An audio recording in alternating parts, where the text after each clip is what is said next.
Anyone else like to share? How about you in the back with the glasses, sir? My name's Bobby, and I am an addict. Hey, Bobby. Hi, Bobby. You know, you folks aren't here because you're gamblers. You are here because you are terrible gamblers. Hey, Bobby. These folks don't need to stop doing what they're doing. They just need to get better at it. Who's stealing? Please. Who's that? Hello? You're a belly change. Let's roll. The Monday Night Meltdown has begun. The pimps, the players, the hustlers, the people that bust them, and everybody else in between, from Costa Rica to California, Montreal to Minnesota. It's a championship edition of the Monday Night Meltdown this evening. And could be a real live meltdown as well if the Golden State Warriors don't get their motherfucking shit together. As we're going into the half right now, it's 54-43 for the Houston Rockets. And, you know, you can cap stuff, you can go with trends, you can break this, you can break that, but it motherfucking comes down to a very simple thing sometimes. Who wants it more? And, you know, you look at this Stanley Cup Game 1 right now, and it's tied because they both motherfucking want it equally. They're both, like, all motherfucking in. All caps. They're both all in. You look at the NBA game, and I swear to motherfucking God, man, Kevin Durant isn't trying. Draymond Green isn't jumping. Like, Draymond Green's standing and watching fucking rebounds come down. Clint Capella's dunking over him. Kevin Durant's fucking jogging around like he's at the YM fucking CA or something like that. You're playing like you're at the Y fucking W fucking CA.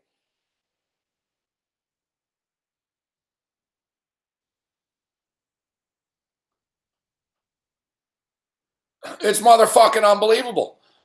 The Golden State Warriors are lucky they're not down like 24 right now. And we're going to find out. You know, we're going to simply find out. There is no basketball reason why the Warriors should be losing right now. The reason they're losing is solely due to their fucking effort. Draymond Green is just fucking, he's half-assing it. Kevin Durant is half-assing it. Steph Curry's like suddenly an average fucking player. Klay Thompson is like their best player suddenly. Like, it's to the point now where it's like, listen, just pass the ball to Klay, all right? He seems to be the only one that gives a fuck.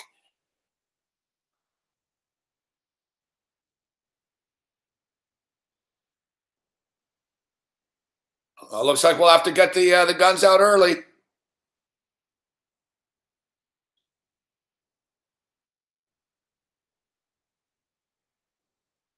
Now, like I said, Golden State are fucking lucky they're not down by 1,000,000 points right now.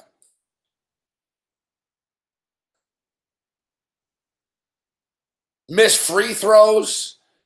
Like, how many? Like, Kevin Durant's like fucking missing free throws, for fuck's sakes. I swear to God, it's almost like ever since they didn't get him the ball that night, he's fucking like, all right, fuck you, I'm out. I'm telling you, they're going to lose tonight, and Kevin Durant's going to announce in the morning, I'm leaving, fuck. He's got a player option, you know he will. Kevin Durant's going to end up on like 10 teams before it's done, probably, fuck. It's like Kevin Durant is fucking tapped out. Steve Kerr, like, looks defeated. Like, Steve Kerr's like, I don't know what to do. Without Iguodala, they can't do jack shit. And I swear to motherfucking God, like, how many motherfucking times tonight? How many motherfucking times tonight, guys, have the Houston Rockets missed a shot? The Rockets miss a shot. The rebound's there. There's like two Warriors, and they just stand there. They stand there. They watch the ball. La-di-da-da-da. They stand around, and someone on the Rockets, like P.J. Tucker, got a rebound instead of Draymond Green. P.J. Tucker's like 6'2", fuck. It's unbelievable.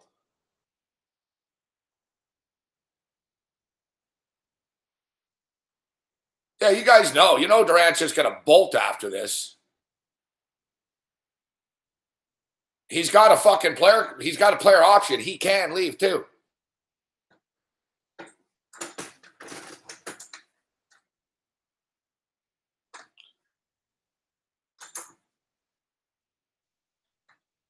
Figured we'd mix it up a little bit this evening and I'm going to need to move around a bit tonight. Fuck. Things could get pretty fucking tense, you know?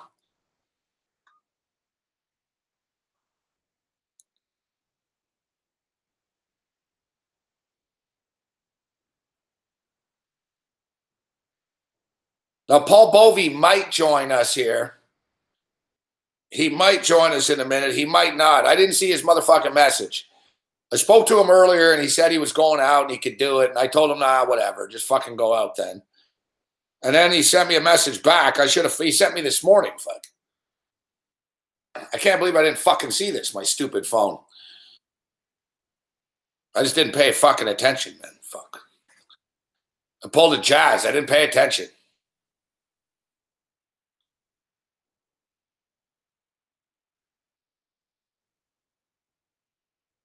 It's unbelievable. So it's 3-3 after 40 minutes of play. Right now. In game one, game has already gone over the number. The new in game right now is 8.5. Fucking bunch of fluky goals to start the game. All right, so it's 54-43 right now.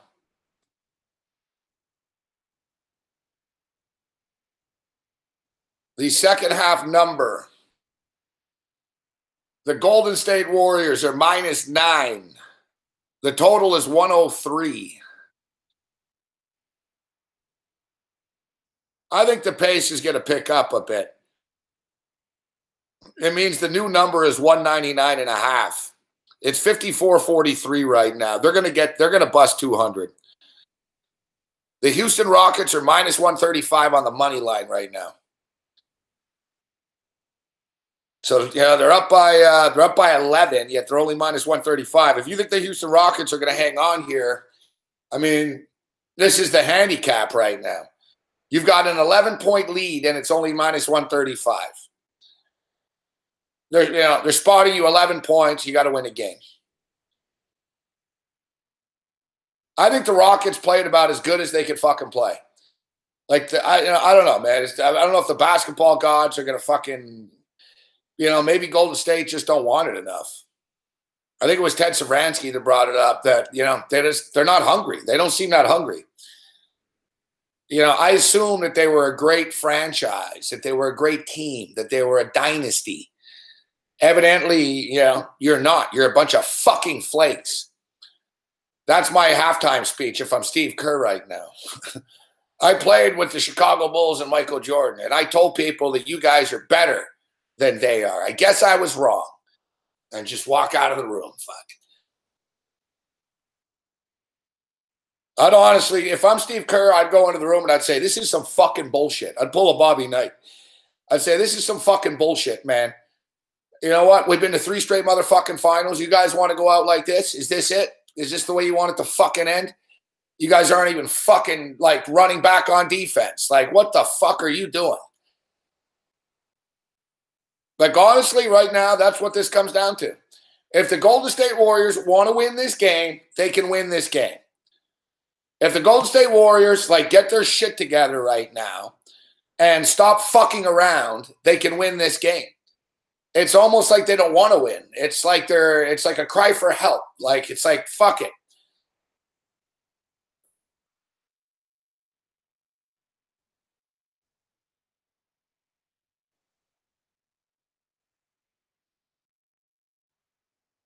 Yeah, I gave good halftime speeches. That would be my route. That would be my route. I'd say, listen, guys, I don't know what fucking team I'm watching out here. I tell them, you guys look like the Sacramento fucking Kings tonight. What the fuck are you doing?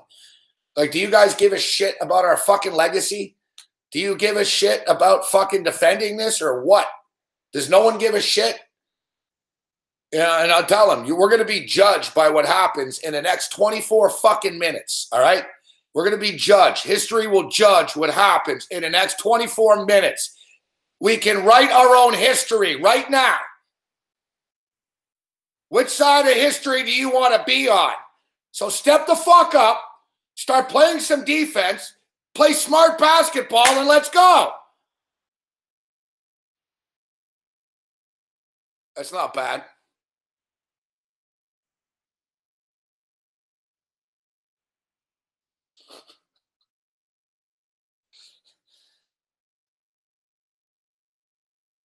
That's not bad.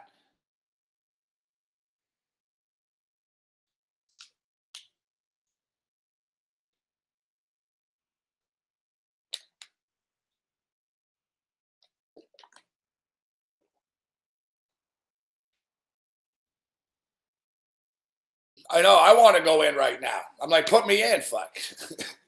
Although, I think even they can do better than we are right now. But dear God, like seriously, like, are you guys gonna fucking jump or what? You know what? Like, really, you really want to raise it up a notch too? I'd say Draymond, fuck. You know what I mean? You're always fucking in people's face. How about you fucking make a play? Like, you know, they're a bunch of head cases. These guys. That's their problem.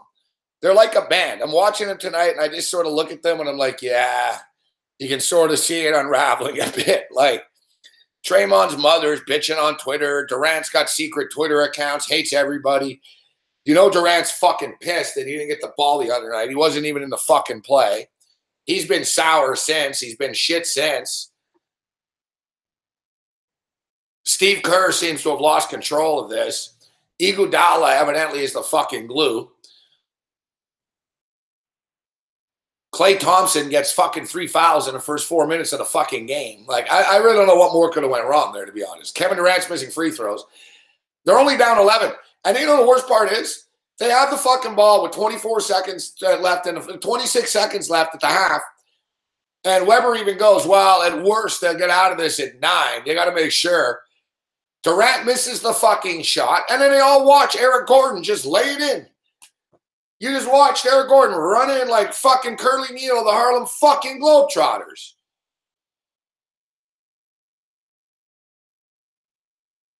Clint fucking Capellas from Switzerland, fuck. Guy should be downhill fucking skiing and he's fucking dunking on you.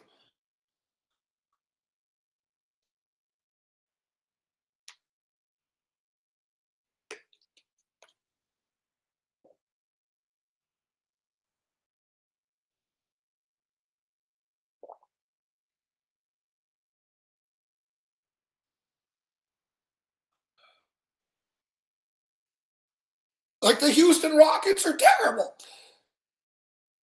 Gerald Green's hitting threes. PJ Tucker's getting rebounds. It's like, for fuck's sakes, you're losing to a bunch of scrubs.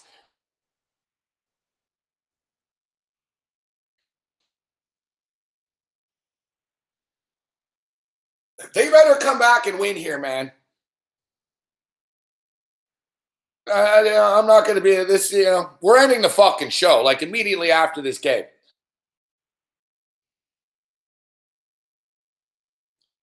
If the Warriors don't win, this show's over. The second this game's over. I'm fucking throwing the computer off the fucking balcony. I'm throwing the TV off the balcony. Fuck. No more shows.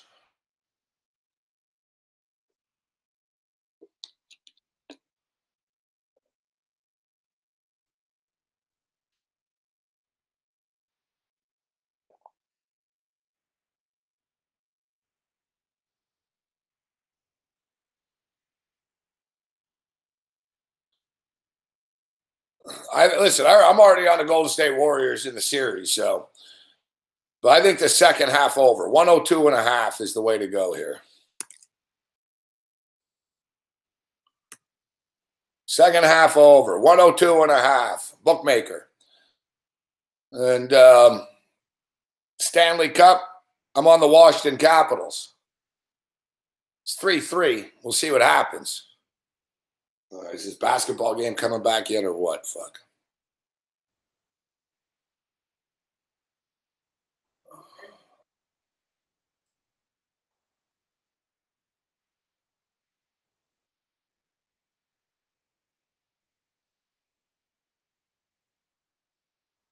Washington Capitals are plus 118 right now.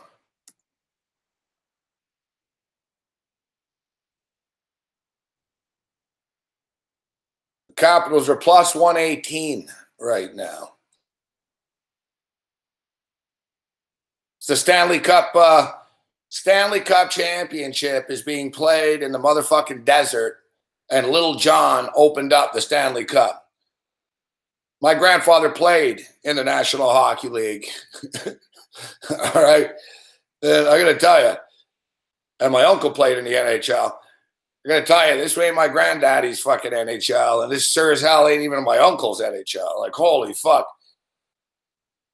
You're in Las Vegas. You're in the desert. You got Little John. It's like rap desert.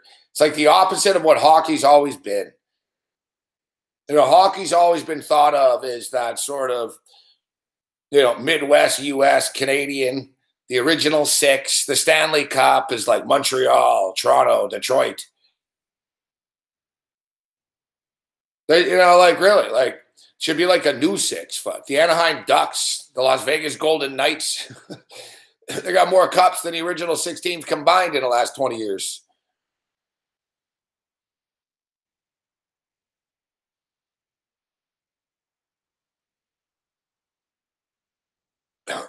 Don Cherry.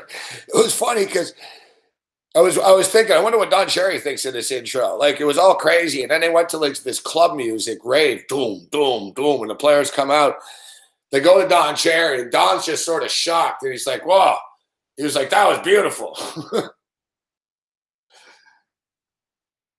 All right, second half has started, and it starts with Golden State missing a fucking careless shot.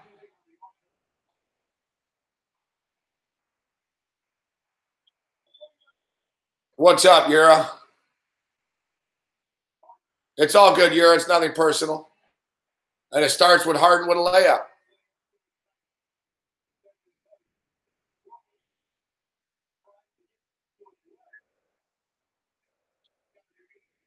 Steph Curry.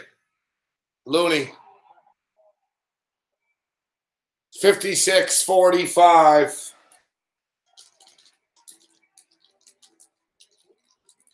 Hedging is for gardeners. I'm not Edward Scissorhands here. Fucking Curry misses the 3. You guys never get the fucking rebound after you miss a shot. That's the thing that kills me with Golden State. Like, I don't mind the missed 3s, but for the love of God, get up. You know, how about you hustle after the ball, man? Ariza misses a 3. That was a stupid foul by Capella. Good. Choke, Houston. Choke. Choke. Choke. Choke.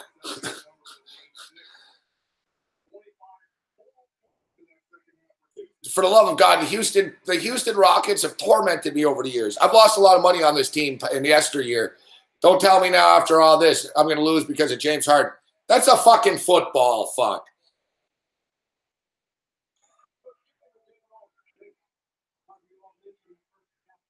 Yeah, you want to hedge? Fuck, go watch Edward Scissorhands, fuck. What's up, Chris Medina? Shout out to all the troops tuning in right now, all the vets, if there are any. Ugh. It's like they never go for loose balls. They got that ball barely. What are you doing, Draymond? Fuck, man. All right, 56-47. They cut it to 9. Let's go, fuck.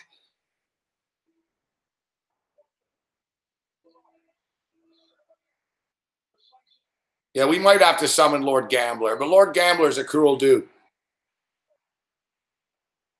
No shot.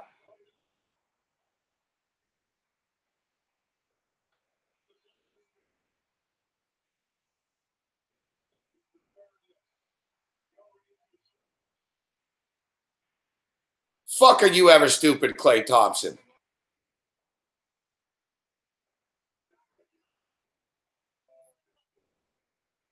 We really just dodged a bullet there. Scott Foster. Oh, they're trying to keep it close. That was a foul. Like, you're fucking an idiot. You're an idiot, Klay Thompson. Like, why do you keep doing that? And then Harden scores at 2 anyways. You just watch him lay it the fuck in.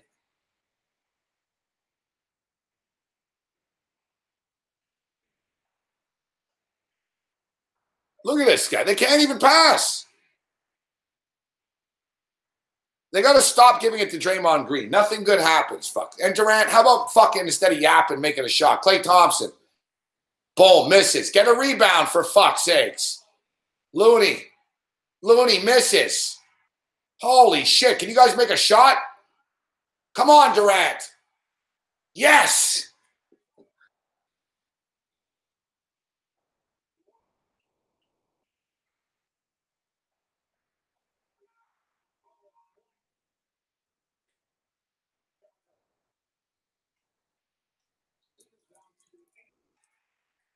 All right, the lead is 8.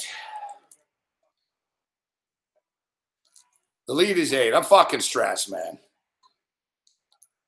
Not a good type of stress, though. Fuck. Just a stress.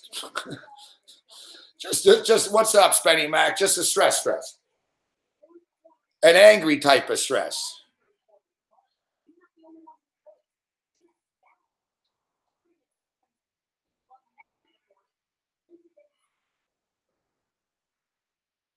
Come on. Play some defense here. Harden for 3. That was a careless shot. Come on, take advantage of his carelessness. Come on. That's a foul. Come on, that's a foul.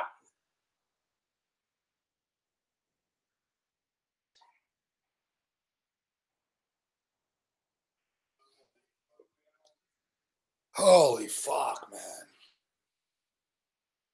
You know you got problems when Kevin Looney's like the only one making plays.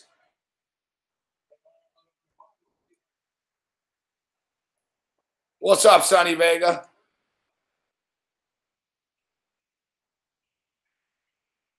Oh, he misses the free throw.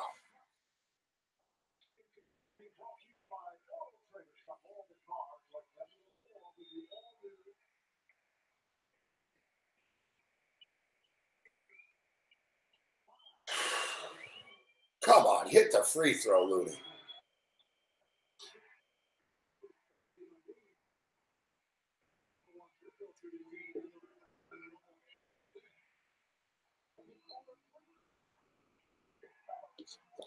Second chance. Capella gets the rebound. The Golden State Warriors are 3 for 10 from the free throw line. Are you fucking kidding me? Are you guys drunk? Nick Young, let's go, Swaggy. Let's go. Let's go, Swag. Let's go. 58-53. Come on. You can feel the Rockets slipping a bit, but Golden State aren't seizing it. Harden gets careless. See? Harden's going to start choking. Let's go. Ariza for 3. Get the fucking rebound. Again, you don't get the fucking fuck.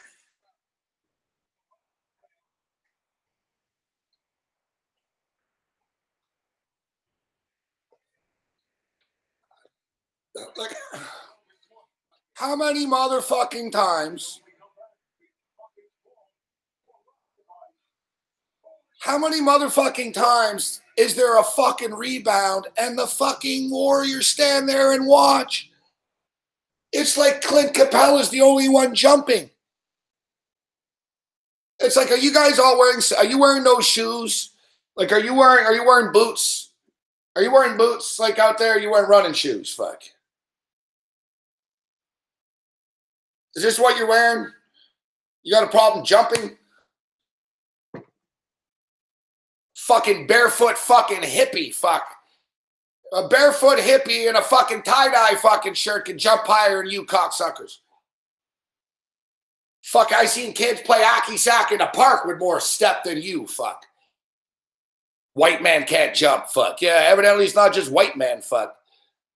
That's the part 2 of the movie. The Golden State Warriors can't jump. You guys look like George Costanza trying to sell those shoes, fuck.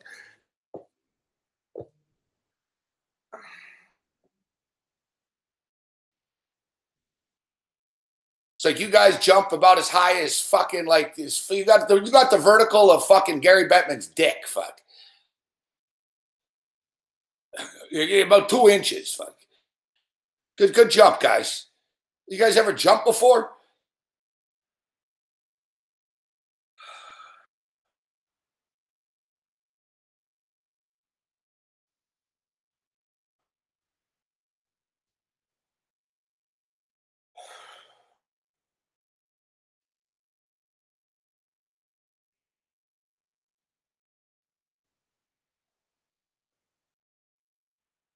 Motherfucker, man.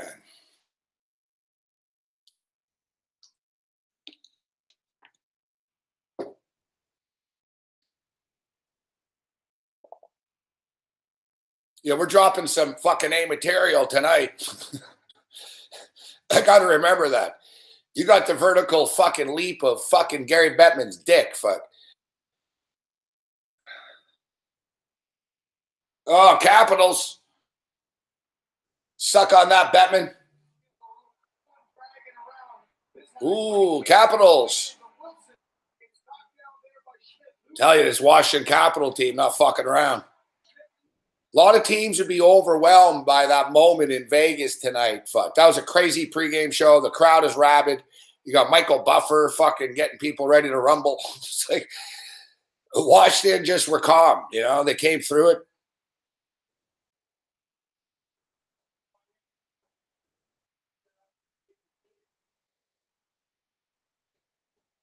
You get the feeling this shit's going to overtime.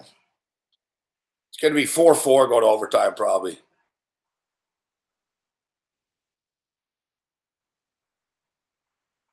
Yeah, this water is actually cold. How can you tell?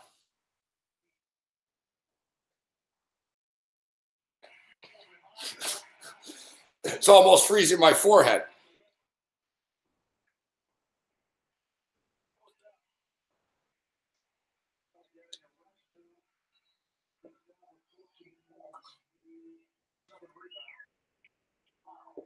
All right, come on, Warriors. Oh, no, that's bad defense. Good defense. Good. Go. Give it up. Let's go, Katie. No. We don't want Draymond. Why is Draymond shooting threes? Kevin Durant, why stop passing it to Draymond Green, everybody? Fuck. Has one good thing happened when you pass it to Draymond in this entire series? Oh, fuck off. You let fucking Harden just roll in.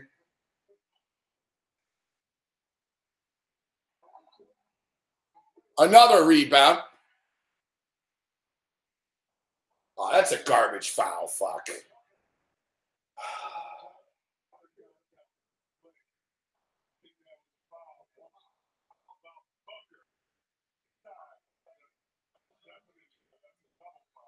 Yeah. The refs are letting everything go for the most part.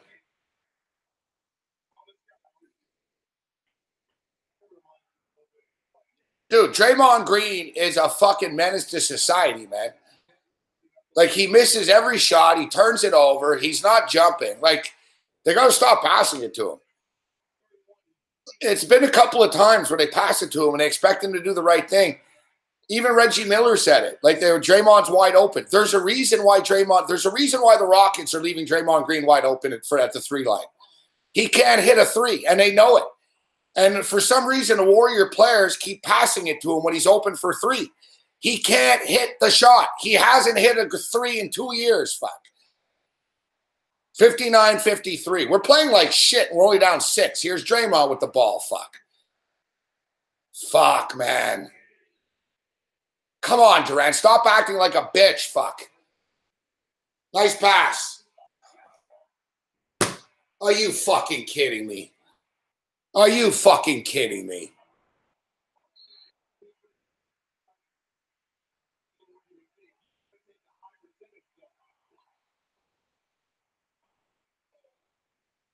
They fucking, Nick Young misses the fucking dunk.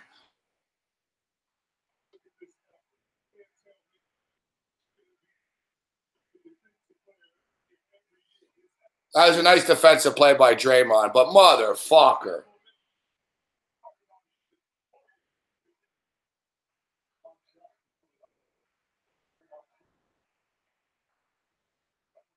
Is it just me or the Warriors been stuck on 53 for 5 minutes, fuck?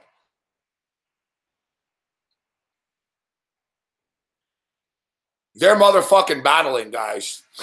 Like, this isn't pretty basketball, but this is old school. Like, they are fucking battling, man. I'll give them that. Like, no one's standing around right now. People are fucking battling and shit, but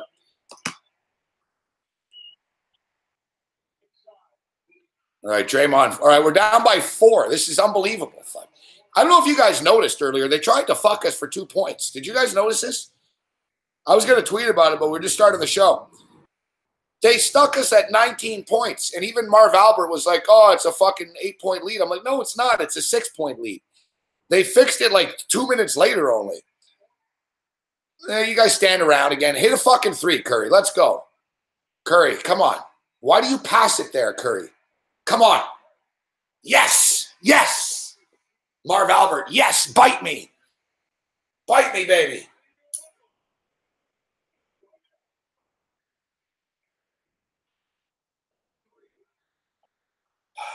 Third three for Steph Curry.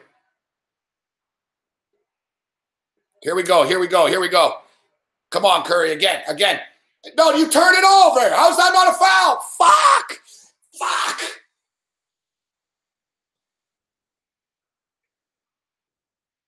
Oh, fuck off. Oh, Jesus Christ. Fuck me, man.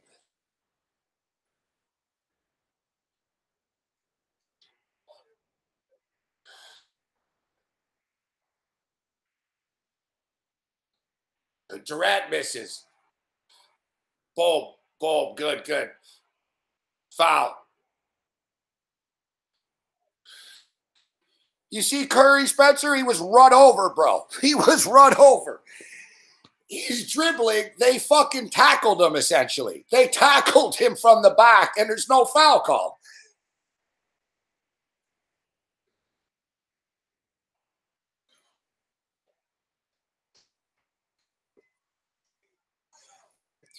This shit's going to be crazy, guys. This shit's going to get real. The Rockets, listen, we've cut it to 3. It's ugly as fuck, but we've cut it to 3.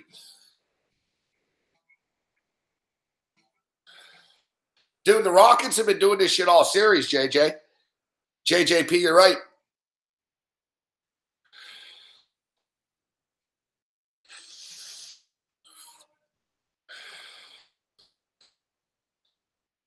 Drew's invested in the NHL. Chris Medina, this is the way basketball used to be, bro.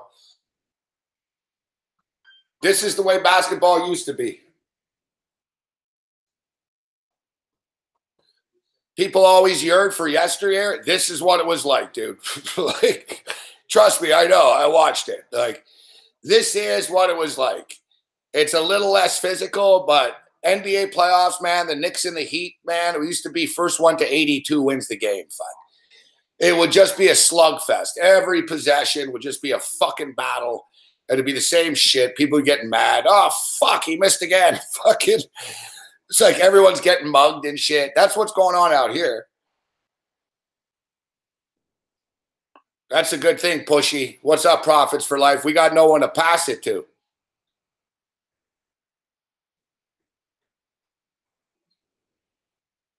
No, I didn't bet big on this game, but I got a big future on the Golden State Warriors.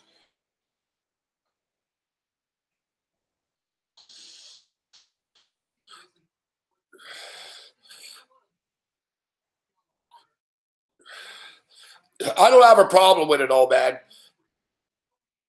They're letting them beg like they are, but some of it's a little bit over the top. like Steph Curry's dribbling. He gets pushed in the back, like wrestling style. They pushed him. He falls over. No foul.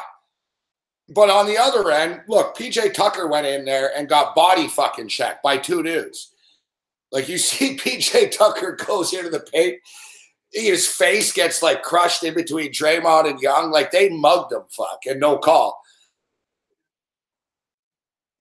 I think that both teams realized, listen, fuck, they're not calling much. So, but if you're Klay Thompson, you got to be careful. Like, Klay Thompson's fouls, they're always the same shit. He fucking puts his hand out and he pushes Harden, like, after Harden shoots. Stop doing that.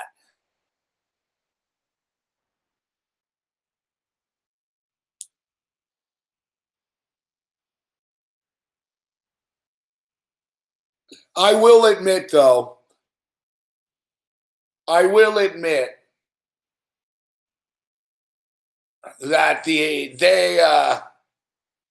they screwed Harden on that 3. And it would have been a 4-point, could have been a 4-point play, and it would have been a turning point there, actually. It would have been a big play. Now, the fact is, Harden did score 2 points right after, right? So maybe they got screwed for 2 points. But you almost got the feeling there that the ref, Scott Foster, was like, whoa, whoa, whoa, fuck. We can't let this get out of hand here. We got to keep Golden State in this.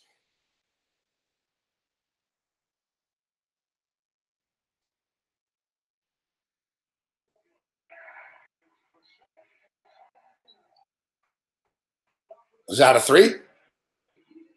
Boom. KD for 3. We got a tie game.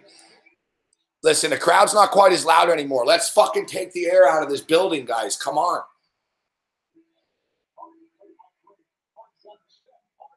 You can't let Harden walk in like that, even though he missed. Fuck. Come on, Steph. Oh, nice dribble, Steph. Let's go. All right. Nothing stupid. Boom! Fuck yeah! Fuck yeah!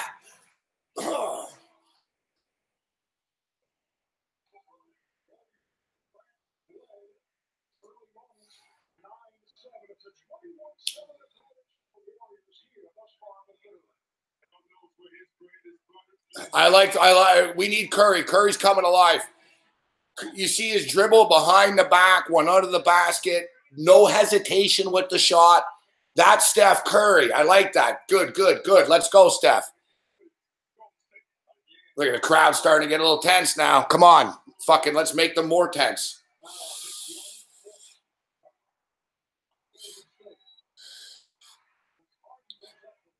That's fucking bullshit. That's a bullshit fucking foul. Buddy on the Rockets fucking pushed KD into him.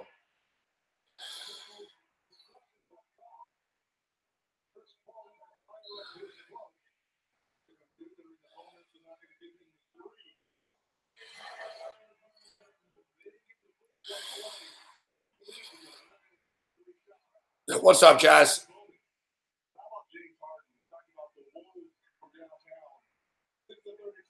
You're telling me that's a shooting foul? How he wasn't shooting?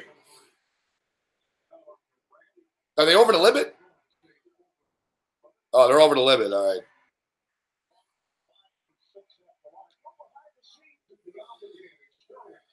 What's up, Ken Peacock? Yeah, I'm in Toronto. I got different angles, buddy. I needed more room. I knew that I'd be stepping up and like moving around tonight.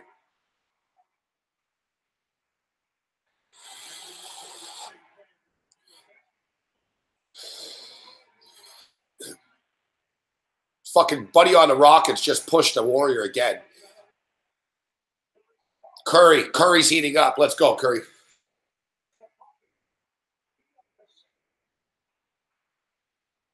What's up, Truth?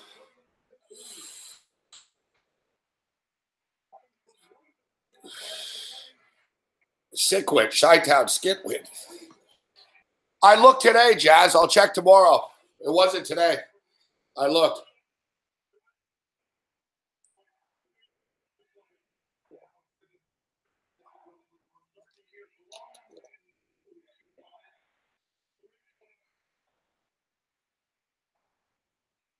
Oh, yes, it went in. Oh, Curry. Oh, Curry, it's coming back, baby. The magic's coming back. It's raining. It's raining. Come on, rain.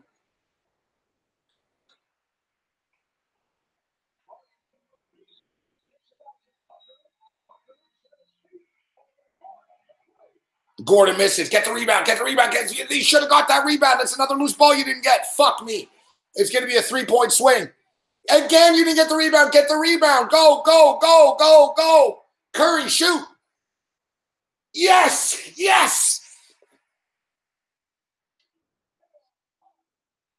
Fuck.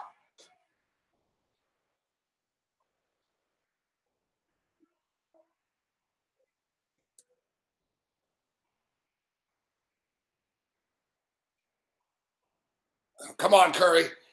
It's yours, baby. It's yours. Take the shot. You got this. This is your game. Curry going to the line. No, offensive foul.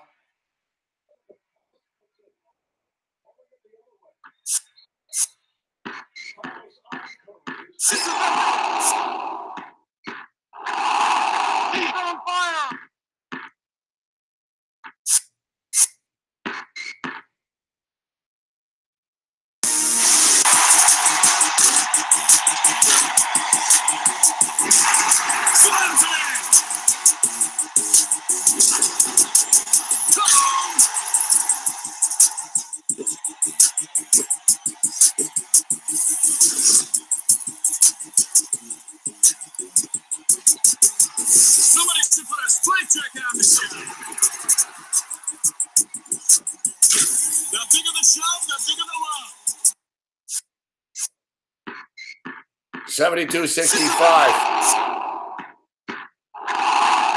On fire.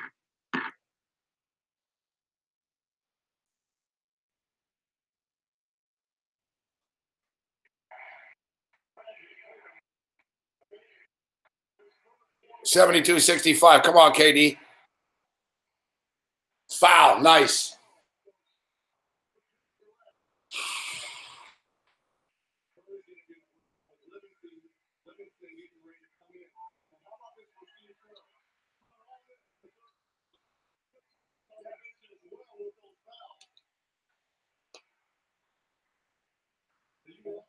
Boom shakalaka.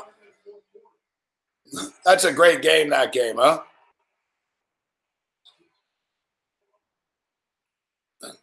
Look at the video after the show, guys, on YouTube. I even see it right here. It's the story behind NBA Jam. It's a bunch of dudes in Chicago. And like they came to them, Midway came to them, the arcade game came to them. The arcade company came to them and said, all right, make a basketball game. We have the rights. You can use the NBA, whatever. And they hated it. Fuck. They were like, this is fucking stupid. You can't have guys jumping 20 feet in the air and dunking it. And why is the ball on fire? Like they didn't like it. They were like, how can it's not realistic. They thought it was stupid. And the guys that made the game were like, trust us. That's the point. Fuck. It's supposed to be exaggerated. It was a crazy story about how they couldn't, like the games were sold out. Like the quarters, they couldn't, like people were sticking quarters in and the boxes were full. Like, it was like a phenomenon, like around the nation, fuck. They were raking in like fucking, every arcade just was like quarters, fuck. They couldn't make enough of the games after a while.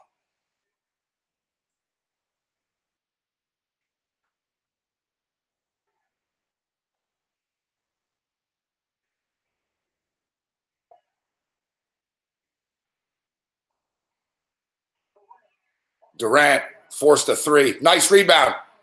Looney. Oh, now you hit the three, Durant. All right, Warriors are up by 7.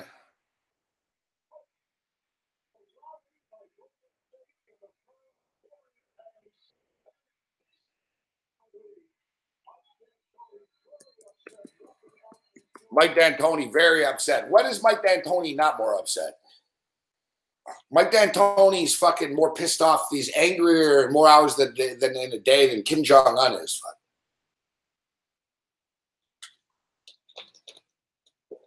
Speaking of which, I was speaking of homicide tonight about this fucking recording. Swear to God, I swear. I told Brian, I said, fucking Trump and Kim Jong-un are going to fucking meet before we can fucking pull this off. Well, I don't know. I'm like, what about July this? Fuck. Brian bitches all the time. Our guitarist bitches. He's like, well, I can't. I got to move then. And I'm like, all right, listen, fuck. What about fucking August fucking 10th? Around like the week around my birthday and shit. Well, no, the drummer can't do it then. He's saying September. Yeah, fucking September. Fuck. Fucking football's back in September. Supposed to do it in the fucking summer. Like I said, we'll see what happens first. Middle East peace between Palestine and Israel. Trump meets Kim Jong-un, or homicide fucking meets again.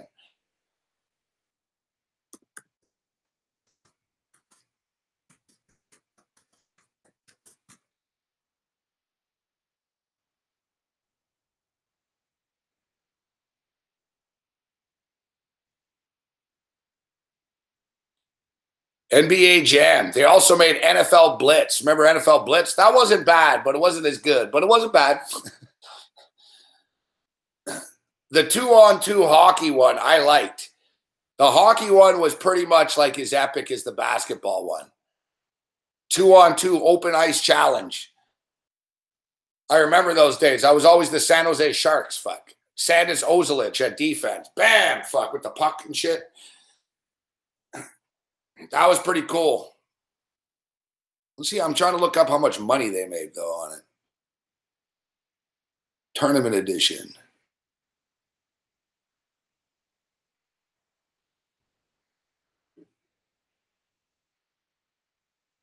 I don't know. If you watch a documentary, it's not like an hour. It's like 20 minutes or something. But he talks about how much money they made and shit. It was pretty crazy.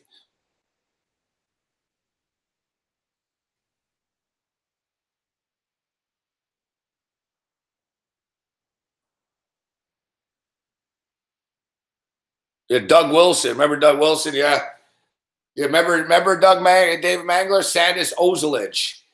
He was on the San Jose Sharks in that game. I forget who the forward. Oh, you know who the forward was? Olin Nolan. That's it.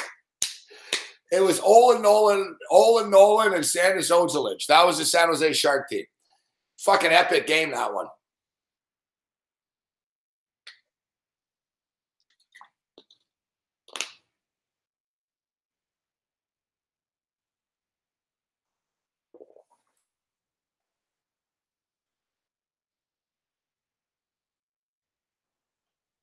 Yeah, remember Owen Nolan? Oh, fuck, I told you. It's 4-4 already. This shit's going to be going to overtime. Oh, and Vegas just scores. Holy shit. What's up, Steve Wilson?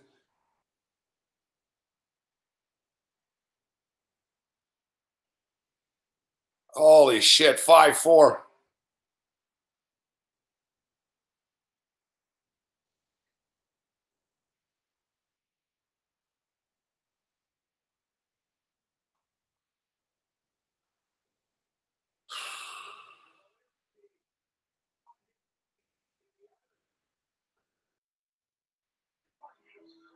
I got bigger issues over here in this basketball game.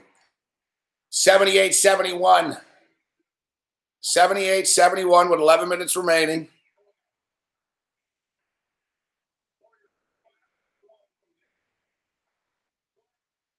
The coolest hockey games, though, were the old table hockey games. Oh, fuck me. Golden State's starting to get a little shaky here, guys.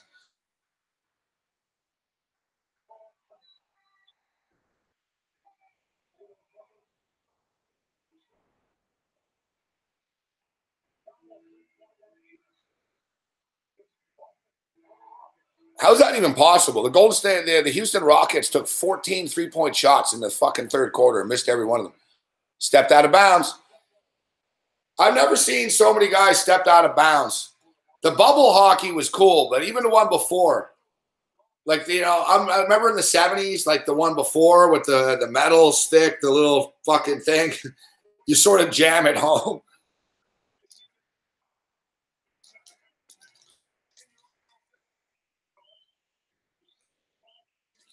You know what's crazy, Deidre? I was going to, at Christmas time, I was going to buy myself a Vegas hockey jersey. I never did. Fuck.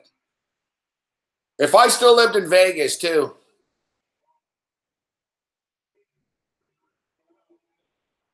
What's up, April? Oh, fuck, Harden. The second half over is going good. Yeah, the puck could go flying all the time.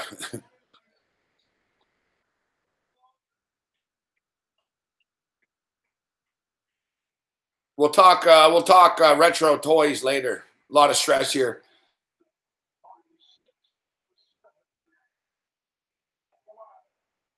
You know what I missed? You know what I was into too when I was a kid was the cars, the tracks and shit.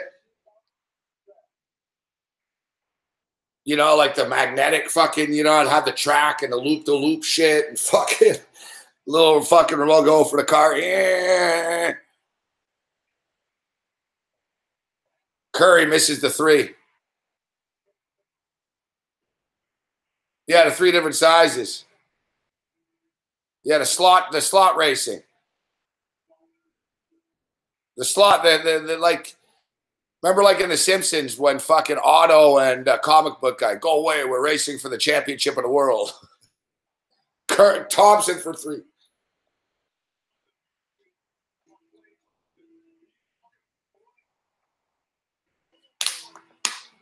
Yeah, I always thought I had the shittest one, Big Will, too. I always used to get mad because my cars would never stay on the track. Or when the battery, like it would break, like after a week you'd own it, the car would just die. It would just sort of stop. Oh, Draymond gets rejected, but he gets the rebound. And now he steps out of bounds. Golden State's getting chaotic.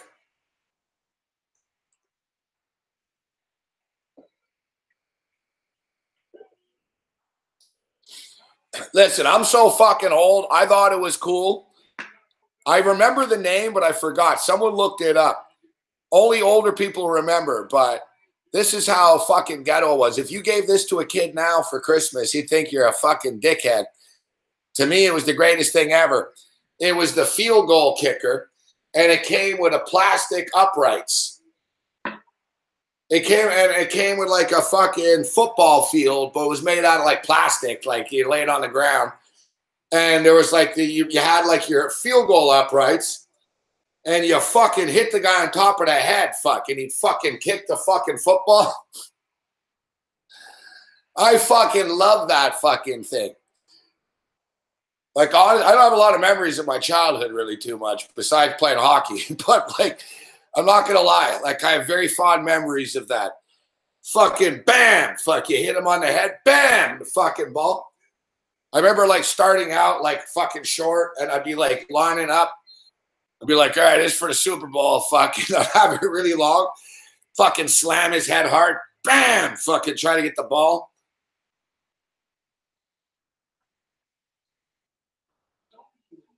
Was it Super Jock or Super Toe? Yeah, was it Super Toe?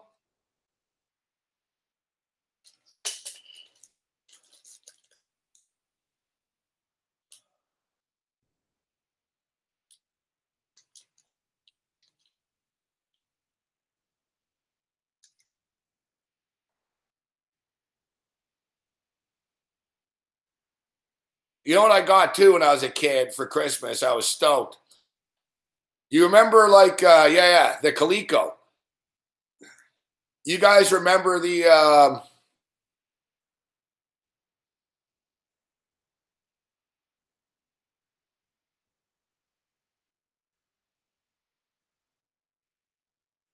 I had the mini, remember like the mini arcade games? They were like that big, but they looked like arcade games, and there was a little joystick, and it, like there were sides and shit. They were like that big.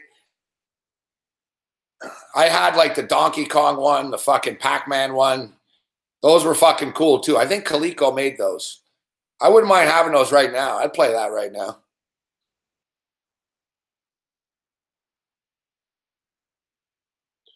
Yeah, electronic quarterback. That used to be cool when we were kids, but it fucking sucked really in reality. But I remember that too. I actually remember too. What was it called? Pong?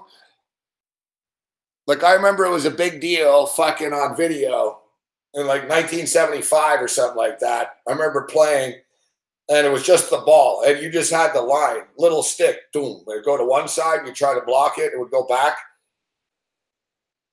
Then, like, in the late 70s, they sort of had like video tennis and shit. It was so ghetto, like the ball, poof, one side did poof. But at the time, it was like, oh, fuck, it's like tennis.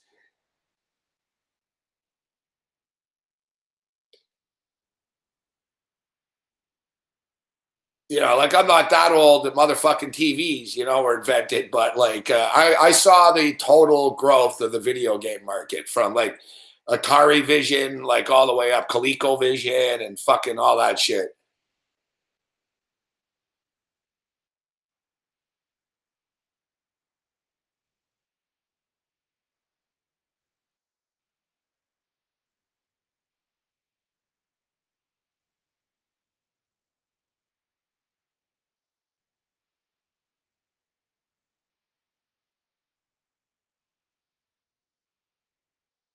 Man, there's signs on the streets in Toronto, Alex, that say no street hockey allowed.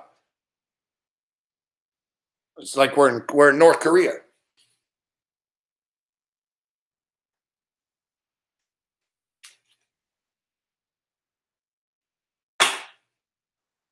Yeah, I know, Pittsburgh Brew. I was worried too. Fuck. I think Washington will be fine. Washington have been through a lot of adversity in the playoffs, but I was worried about tonight's game. Fuck. Got screwed over. I thought it'd be lower scoring early and then it would open up. I really thought we were going to get that no goal in the first 9 minutes, too. Fuck it. It was sailing along and a stupid penalty. Fuck.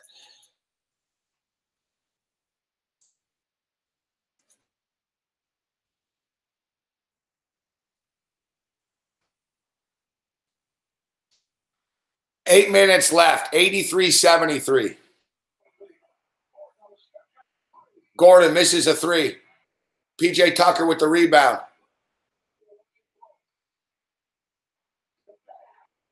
They've missed 24 three-point shots in a row.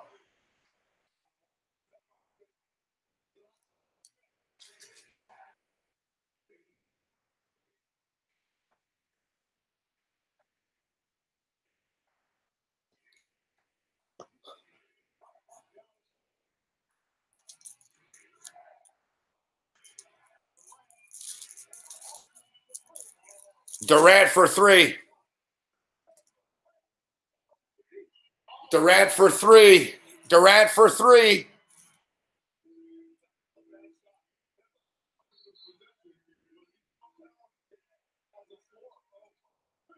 Reggie Miller's like, that's a bad shot. It's like, whatever, dude. It went in. All right. He's Kevin Durant. Fuck. He can do what he wants.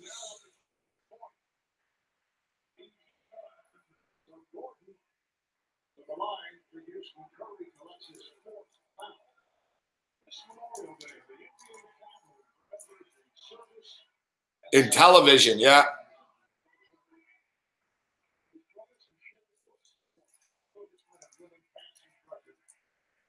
Yeah, where's that dickhead that came into the chat off the start? You didn't take Golden State again, did you?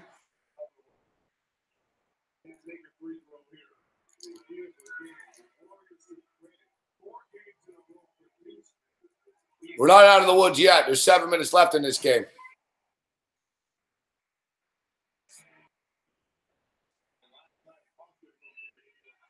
Hockey game. 3 minutes remaining.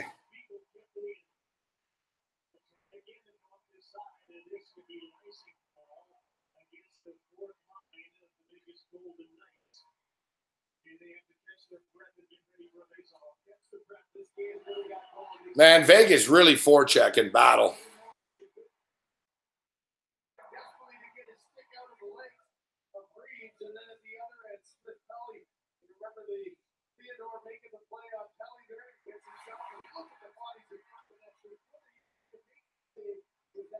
I don't know what that means, but your life's about to suck more. You're gone.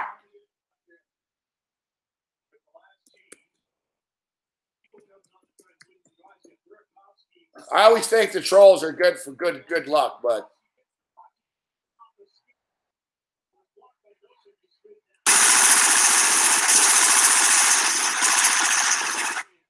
you're gone.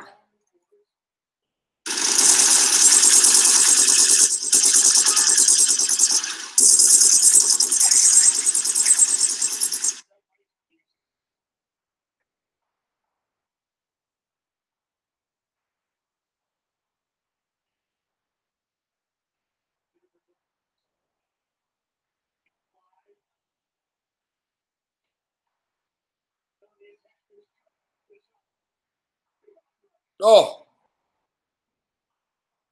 Washington nearly scores. 2 minutes left. They're getting pressure.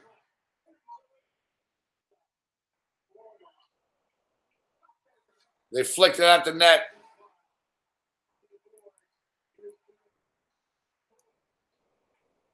Empty net. Puck gets out of the zone. 1 minute and 44 seconds remaining.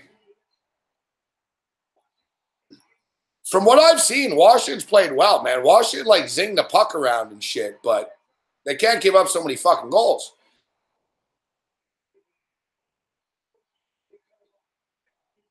You get the feeling they're going to score. Come on, Washington. 1:20 left. Washington cycling the puck. Ovechkin in the corner. No, Backlund in the corner.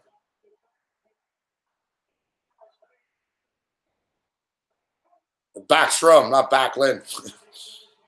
Whatever, Swedish.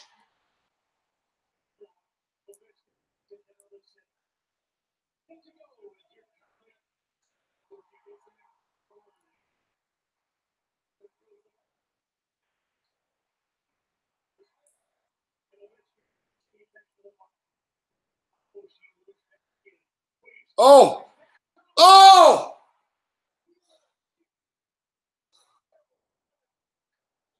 Oh my God, Washington.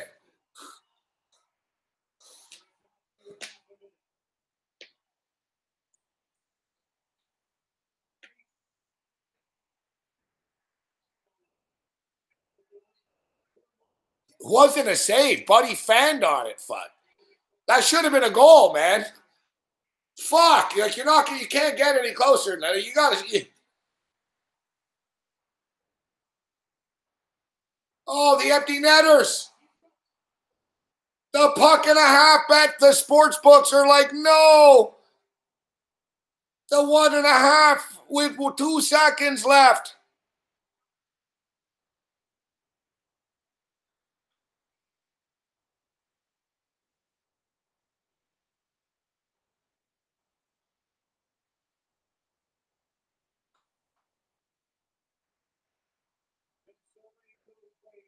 Look at this. Look at this. Look at this. Oh, fuck, man.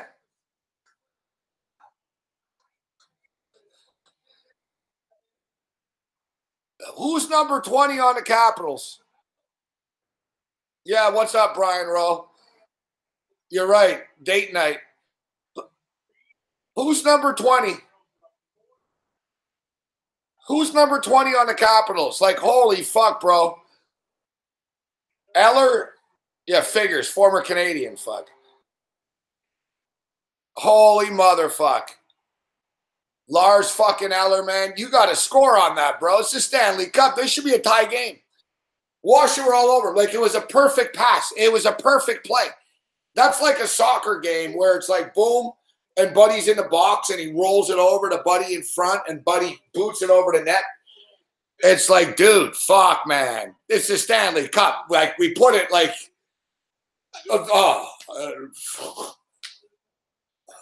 wow. This game should be right now. We should be going to overtime.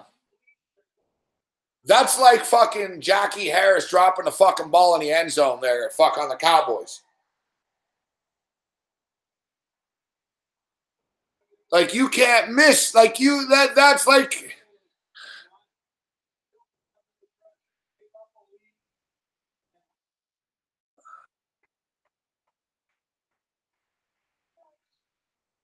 $89.79, 6 minutes left.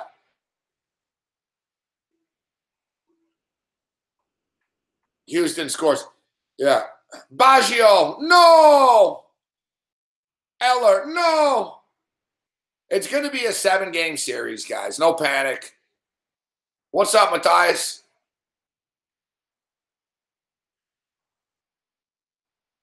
$89.81.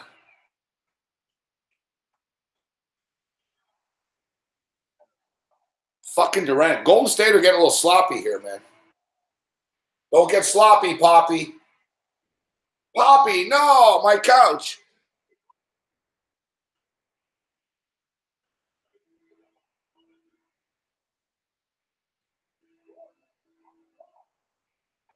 Eric Gordon. Eric Gordon's been balling tonight. It's a 6-point game suddenly. For fuck's sakes, man. Come on, I don't want to. A 7-0 run in the last 2 minutes.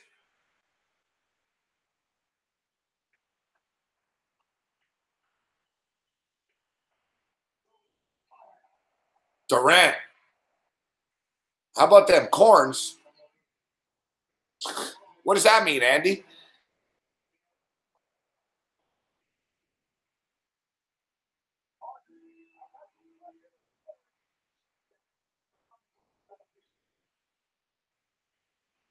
$91.83.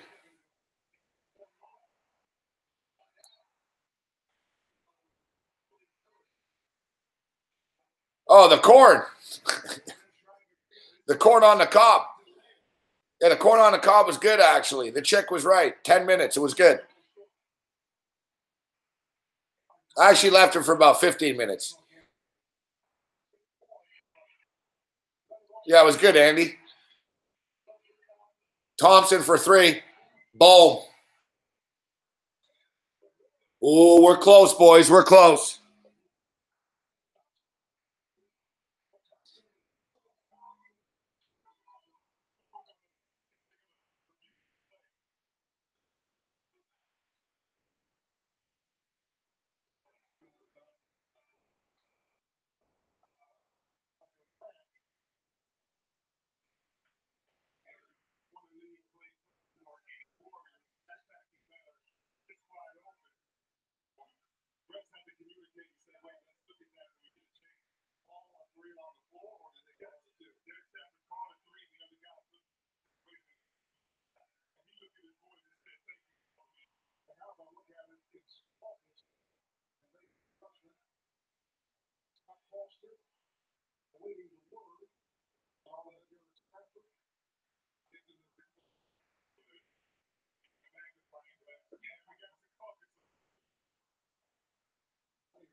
2-point shot only.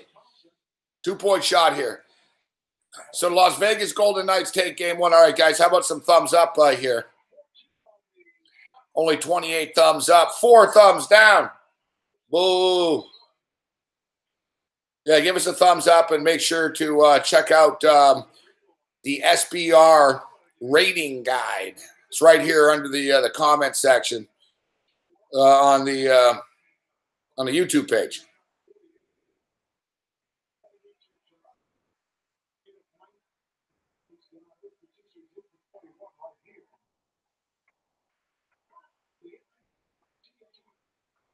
That's a cold world, Jazz. We're not out of the woods still.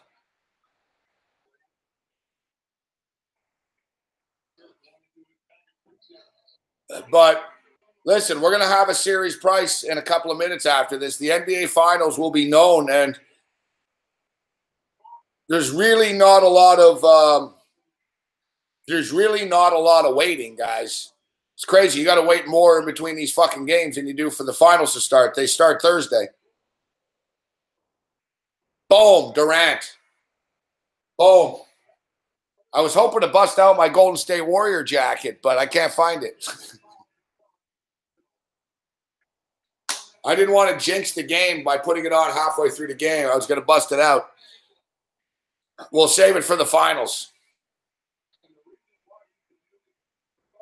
Yeah, I know. It's pathetic, Jazz. Like, we're sweating this out for minimal fucking profit. But it is what it is, man. If we can get through this, we'll get through the next one and whatever. Maybe we can fucking do something.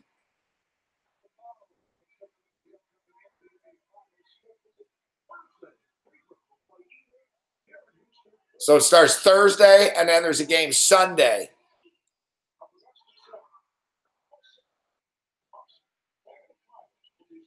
Game 1 of the NBA Finals is this Thursday night. Game 2 of the Stanley Cup Finals is Wednesday night. So tomorrow will be a quieter night. And then Wednesday, Game 2, Stanley Cup.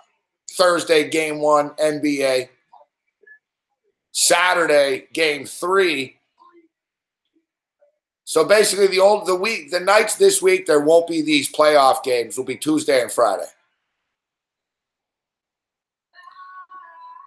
No Stanley Cup or no NBA tomorrow. Stanley Cup Wednesday. NBA Finals Thursday. No games Friday. Stanley Cup Saturday.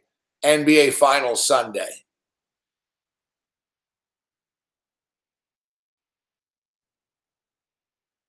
Bare knuckle boxing, says Spencer S. on Saturday.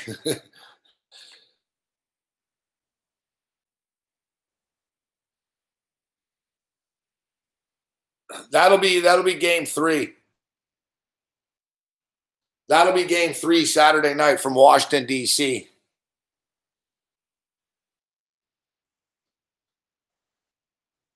We'll see what the series price is going to be. Golden State are close right now. They're about to deliver the knockout punch. It's 97-85. A complete motherfucking collapse by the Houston Rockets in the second half. They've only scored 31 points.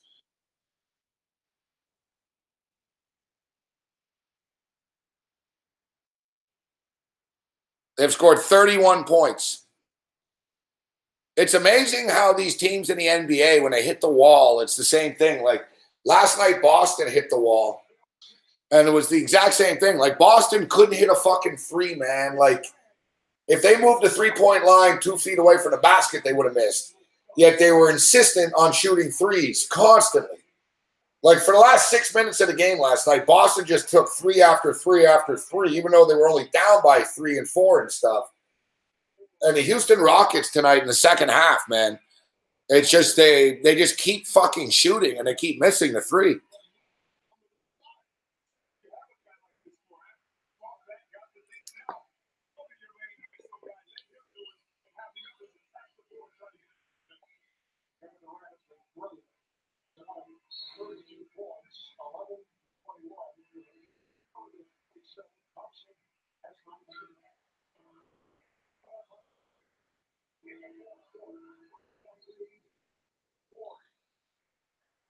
They set a record, huh?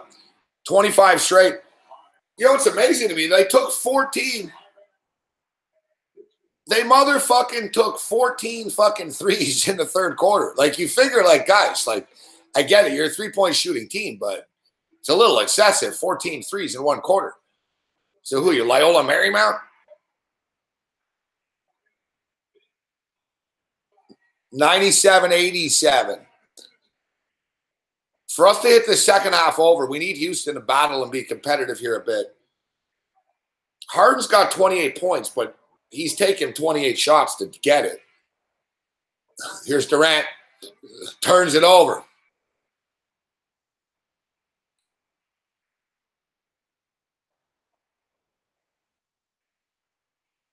No, they're not making this easy, huh?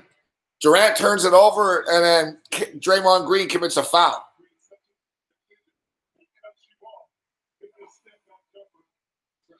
What do you guys think? Cam's tongue is better, actually, Big Merce. He'll be ready to go tomorrow on the radio. Cam will be ready to go tomorrow on the radio.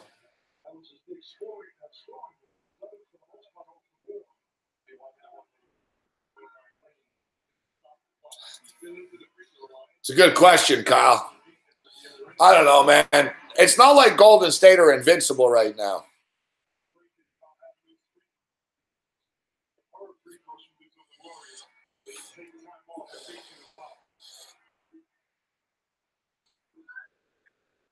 There's no way in hell it's going 7 games. Fuck. Does it go? It's, yeah. I'll say fucking 5. Warriors at 5. Suck it, Bobby Brown.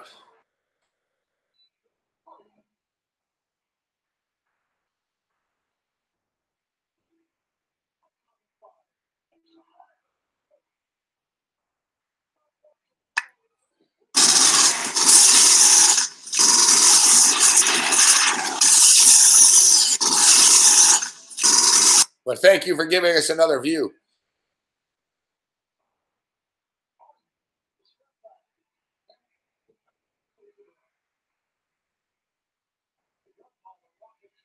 I think Durant will re-sign for one more year, and he'll bolt after next year. Depends. Like them winning this saves a lot of shit if they hang on. They're up by 9. I don't want to jinx this shit.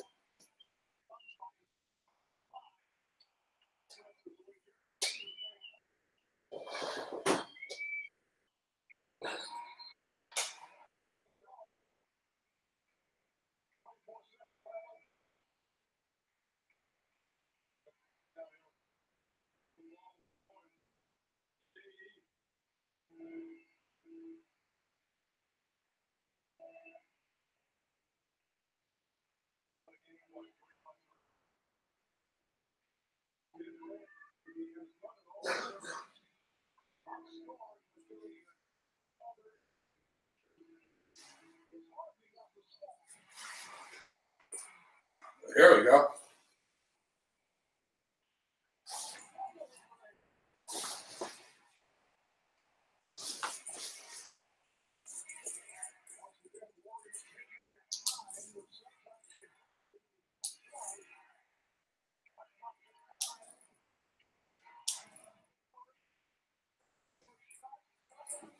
Oh.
Missing out on our family outings because I can't find a bladder leakage product that fits. Everything was too loose. But Depend Fit Flex feels tailored to me. Introducing more sizes from Stanley Protection. New Depend Fit Flex underwear is guaranteed to be your best fit. Here we go. Let's go, Warriors.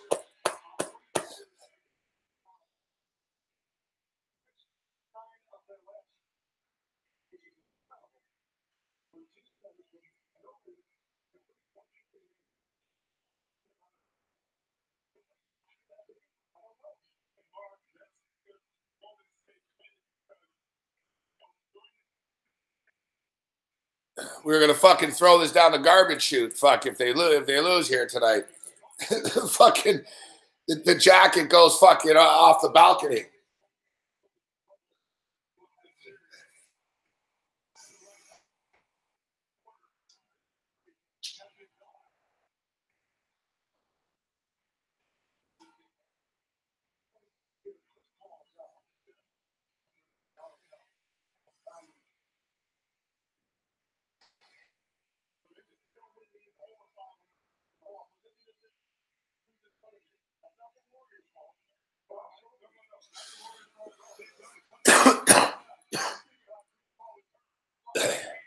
What's up, big man? Thanks, Ken. Thanks, Bruce Chad. Yeah, it's old school. It's like an old school starter. You don't see a lot of starter jackets anymore.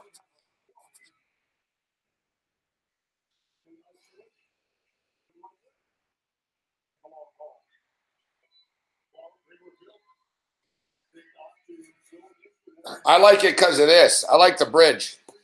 I like the bridge logo. Yeah, big man will be on the radio with us tomorrow. Talking about the NBA Finals and more.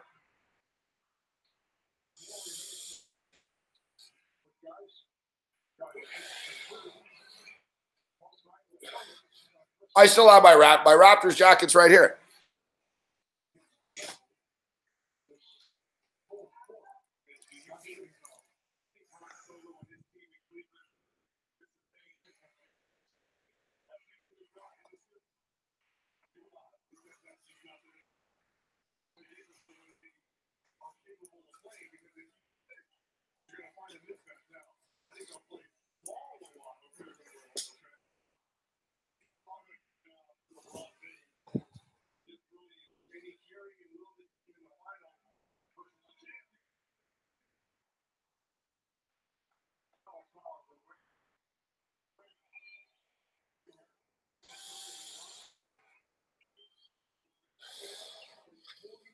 No, I'm still a Raptor fan.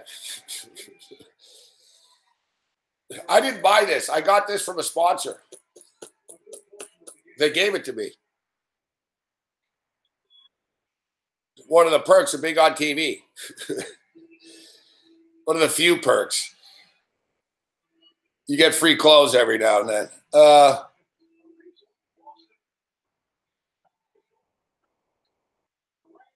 Second half stays under. Son of a bitch.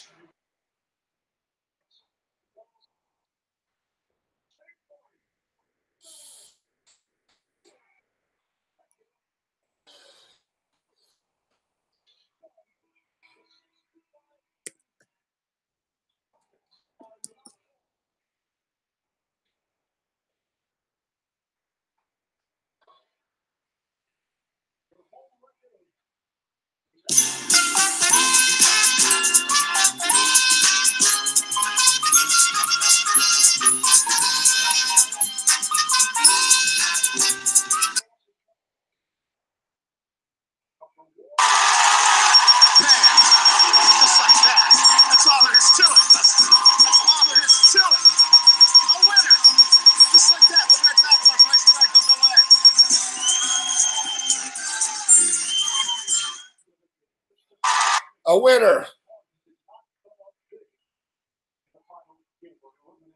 A winner.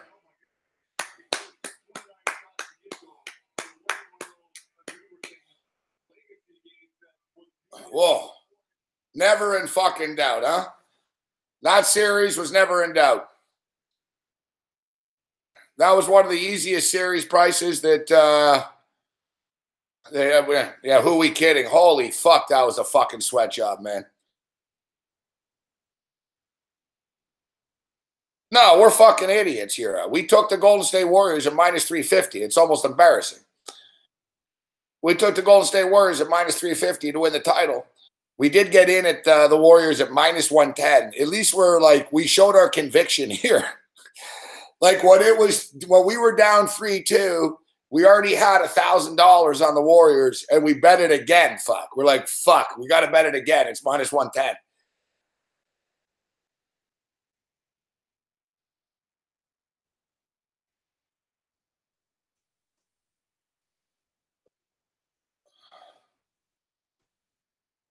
What's crazy? Look at him fucking sweating like crazy. Fuck. This jacket's too hot. That basketball game made me sweat too. All right. I've got air conditioning. I might as well fucking use it.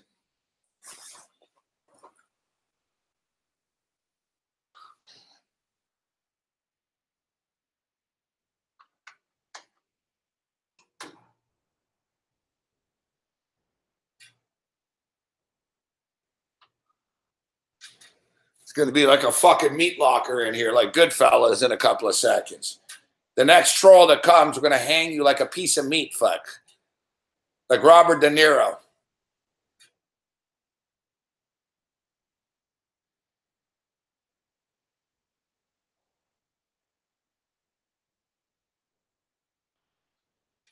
Well, I got to tell you, it's a good thing because the show would have been over at 11:28 right now. If the Golden State Warriors would have lost right now, I would have been in full rage mode for about 15, 20 minutes. Then I would have sat here in silence for about 10 minutes. Yeah. You see, I would have sat here in silence for a little while. And then I would have ended the show. That's the motherfucking best. That's the best Matthias, when he's playing tennis and he's sweating like a motherfucker and Buddy says to him, "Why do you take off the jacket, Bobby?" He goes, "I can't. They already paid me. I already got the money."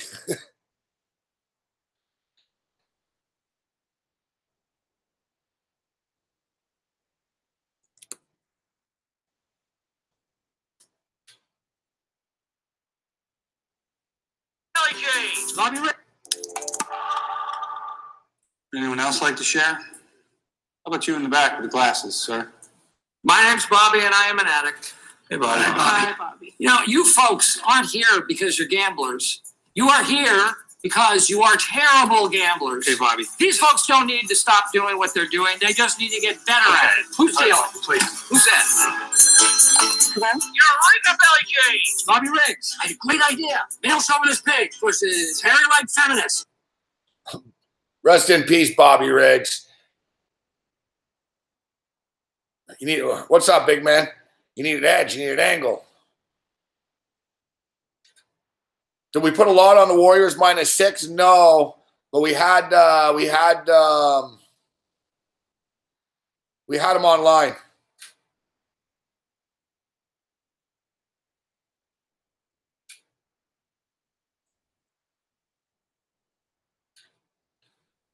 So we'll get Dodgers take a 5-4 lead. Dodgers take a 5-4 lead.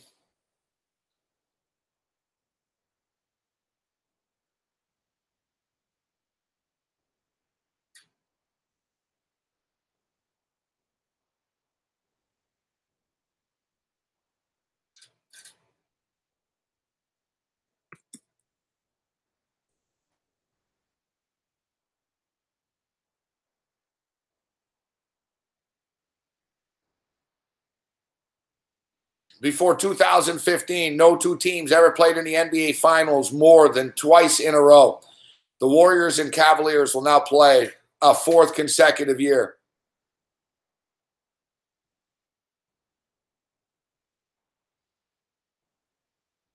courtesy of Darren Rovell.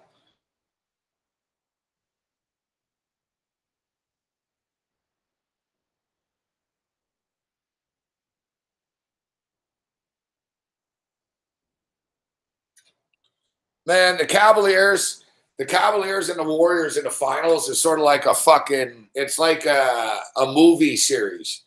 It's like, yeah, Rocky 1 was good. Rocky 2 was good. Rocky 3 is good. Do we really need Rocky 4? Like, you know, it's like one of those deals. It's like it's like Friday the 13th or like Nightmare on Elm Street. Nightmare on Elm Street 1 was really good. The second one's pretty good. It's like by the time you get to 4 and 5 and shit, it's like, all right, no one really wants to see it anymore. Like I'm seeing right now on Twitter, who is it? Bleacher Report. NBA Finals will be epic. 4th year in a row. It's like, will it really? Is it epic? Fuck. Or is it just annoying? Or Sporting News says epic.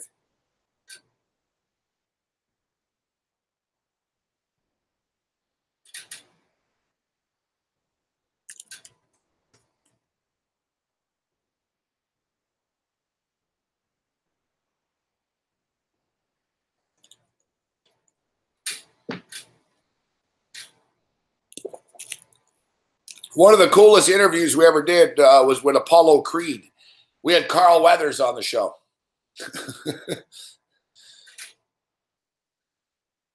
I had Carl Weathers on the show. Real cool. Nice guy. I told him about how I was like the only person in the theater that was pulling for him. Like when I was a kid, I saw Rocky in the theater. And I was like, man, there's no way this fucking stiff is going to beat fucking Apollo Creed.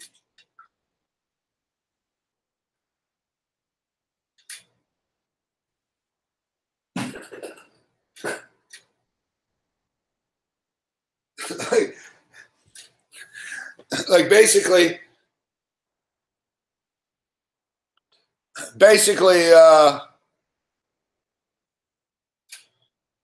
like if I was like around when like Rocky was fighting for real, I would have lost. Like I would have been on the favorite. But when did he win? The second time, right? Rocky 1, he loses, and then in Rocky 2, he wins.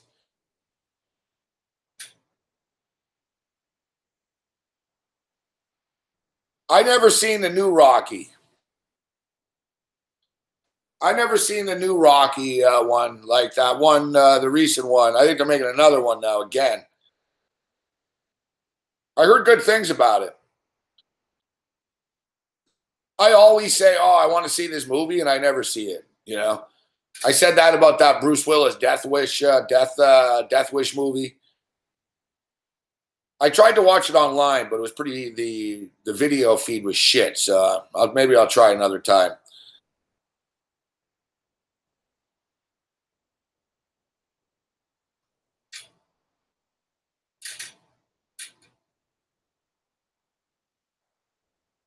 Yeah, Creed. That's the one. Creed.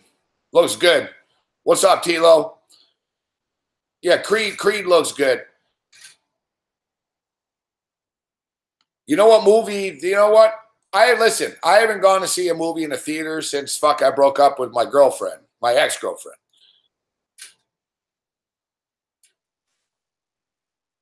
I can't win. It's like I'm like the porridge is too hot and the porridge is too cold. I was sweating a minute ago. Now I'm cold. I'm uncomfortable. Can't fucking win. Yeah, I haven't gone to see a movie in a theater in fucking like 2 years, all right? Like, why would I go? I'm not going to go like, what, you know? Movies are fucking $1 million and shit. I don't have time to go sit in the fucking theater for a couple hours. A couple of times I've watched movies online and stuff, but a movie that I considered, well, I'm not going to go, but I'm saying maybe I'll go. I'll spend a couple hours on a hot summer day, smoke a bunch of weed, go eat some popcorn, and see the movie starring John Travolta coming out June 14th, I believe the same day as the World Cup. Gotti, big man on campus, joins us, who's probably looking forward to seeing this Gotti movie. What's up, big man? I don't know, Gabe. I like the Montesantes, Gotti. I don't know. I don't know if John can do it. This is good. I saw the trailer for this Gotti movie. Trailer looks really bad, honestly, really bad. It looks like you would think it is. To me, it just sort of there wasn't enough action in the trailer. Yeah, I'll be interested to see how they do it. I mean, I'll definitely see it. I haven't been to the movies in many years, but I will recommend, Gabe, go see Creed. Very good. I liked it a lot. Michael. Oh, we got an echo. Fuck. All right. Now Jazz says it's gone. Okay. Yeah, I think it was initially. I had to echo myself, but yeah, go see Creed. You'll like it. It's Rocky's old and it's not in the theater anymore. I'll have to just watch it online. yeah, that's what I mean. Go check it out. It's very good. Rocky's old and no, I think you're underselling the Gotti movie. John Travolta's a good actor. He looks, I think he's going to nail that part. It's just it comes down to the storyline, right? For me, like it's like everything else. Like I saw one when you see like the first movie and they come out with like a prequel or something, it's never as good. Like think if they did another Scarface and it wasn't Al Pacino. Like I don't know. Armand DeSanti was so phenomenal as Gotti in the first one. Like when he played him, it's hard to beat, and I kind of just put him up to that. But we'll see. I'll see it for sure.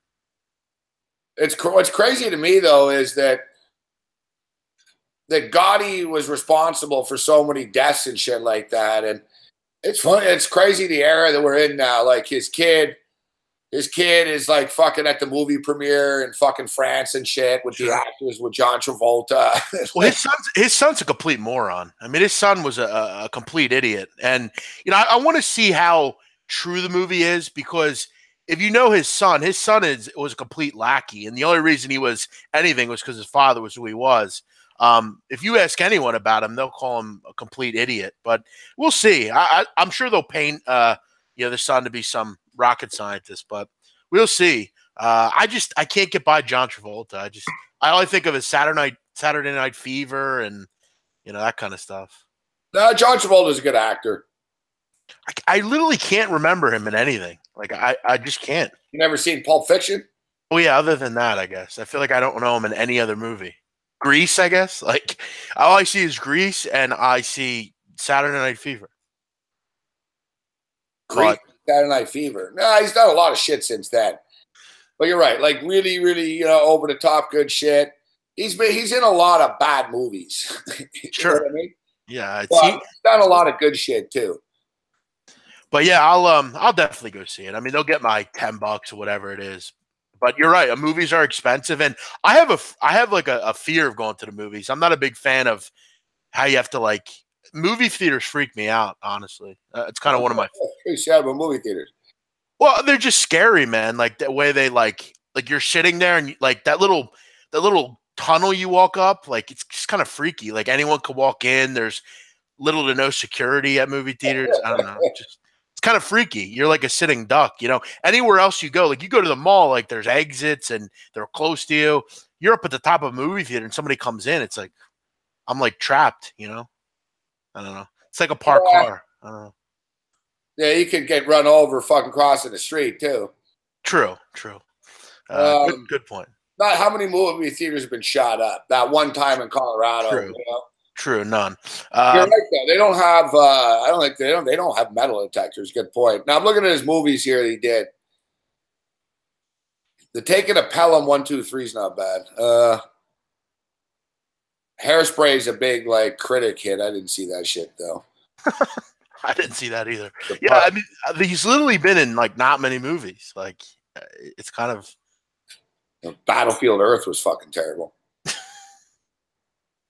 Swordfish, that was okay, I guess. Primary Colors. Actually, he was in Primary Colors, and I liked that movie. He was the president of the United States in that movie. Yeah. He actually was decent, but. Face Off. Never seen it.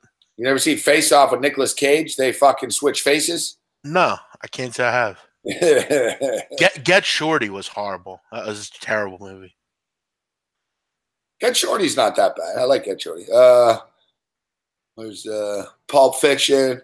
Pulp Fiction sort of resurrected his career, A Civil Action. I never saw that. Look, he was in those crappy fucking Look Who's Talking movies that made a lot of money. Put it this way. He's in a lot of motherfucking movies that have made a lot of money. Fuck. Yeah, now he's rich as hell. Urban Cowboy is a big fucking movie. Staying Alive, obviously, is a fucking massive fucking movie. His son died too, didn't he? He had a son that died. Yeah, I don't know. All these Scientologists have fucking kids that died. And of course, welcome back, Cotter.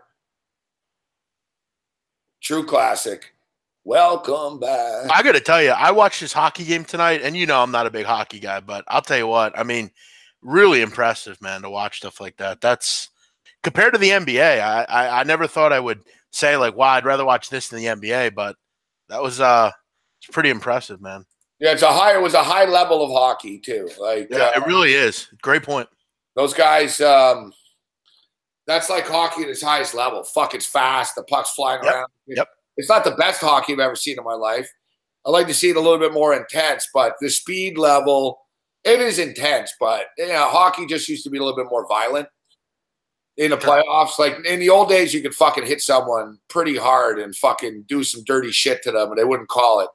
Now they will in the finals. It's more annoying, but I was marveling at it earlier too. I was like, holy fuck! Like I played hockey, but like that, the level of that fast and shit. There's a reason why these two teams are in the Stanley Cup, man. Like I was just sitting there, my eyes were going back and forth. I mean, there was very little stoppage. By the way, where are you? Beautiful, looks like in the background there. What is that? Yeah, mixing it up. Fucking looks nice. Yeah, it's not bad, this view, huh? You ever see anyone smashing in any of those windows? No, man. It's mostly fucking naked dudes. Like if you see, like that window up there is like right up at the top. Actually, see here. Normally, there's more lights on. I don't know. There's not people home where it's Monday and they're sleeping. That's beautiful. I've never seen anything like that. Usually, they're facing the street. Like I've never seen anything where like it looks like there's what's there like a courtyard in the middle. Yeah, it's like a courtyard back there. So the only buildings they make like that are like the projects here. I feel like that's pretty nice. Yeah. Look at that couch. Every time I've lived in a lot of condos and shit, and it's always fucking dudes. There's a dude like directly across here. He never wears clothes. Fuck. Like ever, fuck. Like I'm so used to it now. I'm just smoking a spliff on my balcony, like looking at this guy's ass, and I'm not even like doesn't even face me. Weird. I'm like, yeah, buddy, fucking whatever, fuck. Like I see him sweeping and shit. And it's like, fuck, it's funny too, because the last place I was at, I used to smoke weed on the roof, and I could see directly across into like the entire floors of this other condo. And I saw some like little like Asian dude. He must have been doing like gay fucking like chat room or something. Because it was so like this. He was always naked and he had fucking the computers on. Like, I was like, why isn't there any naked chicks anywhere? Yeah, right. Like, why is it dudes everywhere? So, like, a few times I'm looking around and saying, shit, there's like another fucking dude fucking walking around. The closest I come, there's a window over there that it's funny. I think the chick thinks that I'm always leering at her, too, through a window, but I'm really not. It's just the angle that I'm on when I'm on my balcony, fuck. Right. But I can see in her kitchen, fuck, and she often walks around and, like, fucking next to nothing in her kitchen, but not fully naked. Mm-hmm. And she can see that I can see her too. So yeah, like it's closer than it looks. So where I am. Right. But yeah, I've been plagued by naked gay dudes fucking yeah, no women, it's only men. I'll tell you what, that couch looks nice too. Chew. You're living it up over there. I like that couch. We're living at large here. You got like that lawyer couch in your house. Yeah, exactly. It has that business type look. It's got that lawyerly affect look. I like it. Hey, by the way, whatever happened with that? It looks like this. It looks like a room in the movie Inception. Yeah, I like it, man, a lot. It's super nice. Whatever happened with that banker chick? Oh, I haven't been back to the bank since. What the hell are you waiting on? I'm waiting for a check, actually. There you go. Well, that makes sense. But I was hoping it would get here today, to be honest. Yeah, I'm waiting on a check. Fuck. Now I'll be going to the bank. But yeah, if I see her, I'll talk to her there. I'll go back. Yeah, I was on the road. I was on the road. Oh, true. That's right. I forgot about that. It took me. I've been back like 6 days, so I'm sort of just getting back in the groove here. It takes that long to recover from that shit. All right, so let's see. Do we have Golden State Warriors minus 11.5, game 1, Thursday night, total 216.5. The NBA playoffs have been like a fucking cemetery. Keep digging. Brutal. Unders. I'm an over better, guys, but I didn't bet the total tonight. I got suckered in the second half here, but to me, even this big man feels a little high. Fuck out of the gate at 216.5. Like, what the hell have the under numbers look? I got to look at the under. It seems like every game is an under. Like 80%, dude. Like it's got to be 75% at least. You know what I mean? Yeah, or even like the last 6 or 7 games, seems like every game's like 95-88 or 101-90 or something like that. This won 7 games. 1 game went over. 1 game got to 232, so that was definitively over. The game 2. The game 1 was depending on when you bet it. It landed at 225. Sure. And it was 225.5, 224, 212. Haven't been close. Those were the first 2. And then after that, 5 in a row. Boom, boom, boom, boom, under. Fucking Boston and fucking Cleveland, big man. These motherfuckers, it looked like a fucking Butler fucking Marquette game. Yeah. Like it was like first one to 78 wins. Like they couldn't fucking score, dude. They were in the 170. Yeah, it looked like Lehigh and big man, in-game total got as low as 164 last night. 164 for an NBA game. That was fucking ugly, man. It was like watching a Lehigh Loyola Maryland game or something. Yeah, it was ugly. Yeah, listen, I got to see what Iguodala's status. We talked, you and I, last Tuesday about Iguodala. He's very important to them, and he's going to be important in this next series. They need him. I mean, Houston obviously just in the second half, last 2 games have been ugly. I mean, I think they scored. I mean, they were 7 for 44 for God's sakes from 3. That's 15% threes. 44. You made 7. I could make 7 out of 44. I mean, seriously, Gabe, if you were given 44 threes, do you feel like you could make 8? Yeah, I participated in a 3-point contest in the NBA Hoop It Up. I choked. Fuck. I hit 4 out of 20. I hit 4 and I missed 16. They got Listen, Gabe, I'll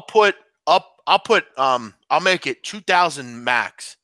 I'll put 2,000 up to anyone that I can make in 44 threes. I can make 8. If you give me any place in the court, unguarded. Guaranteed.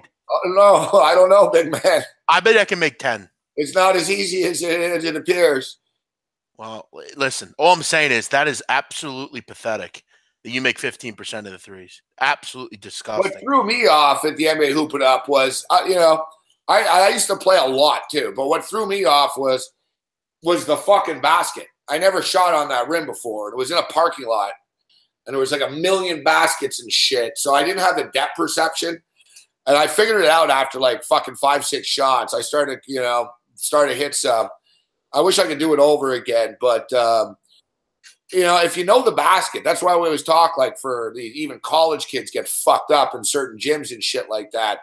If they're not used to certain rims or the sight lines, it's a little better nowadays. But that shit really is real. All right, so.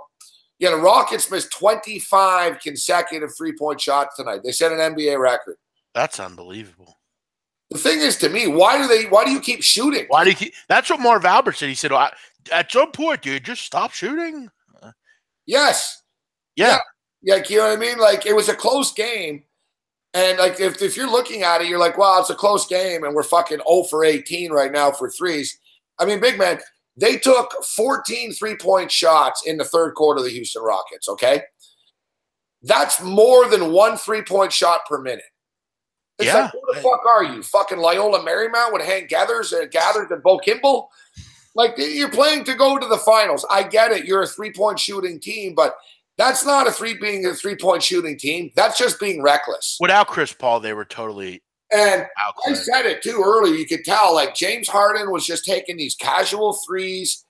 It's like, bro, you don't seem to understand, like, the stakes of the game. Like, every possession needs to fucking matter. And the Rockets just didn't get that. Eric Gordon balled his ass off tonight, though, big man. No, he did. I mean, thank God he was out there.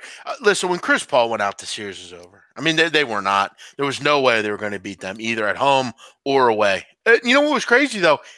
I mean, if they could just have found a way to finish. I mean, they were up in both games, 17 points in both games. But again, it's the first half. You got to keep it on both halves. Yeah, I mean, they had no semblance on offense. It was just ugly. Yeah, I mean, Oh, big man, yeah, you just caused a firestorm. Kyle Hamburg's like, we're hitting a gym, fuck it, the IFBC with a basketball. fair enough. That's fine. I'm in. I'll put some money down. Fucking, And like you I could said, I used to- listen. We could do the tennis thing, and you could do. I used to be a good shooter. Fucking, I put my foot in my mouth though too once on fucking national television.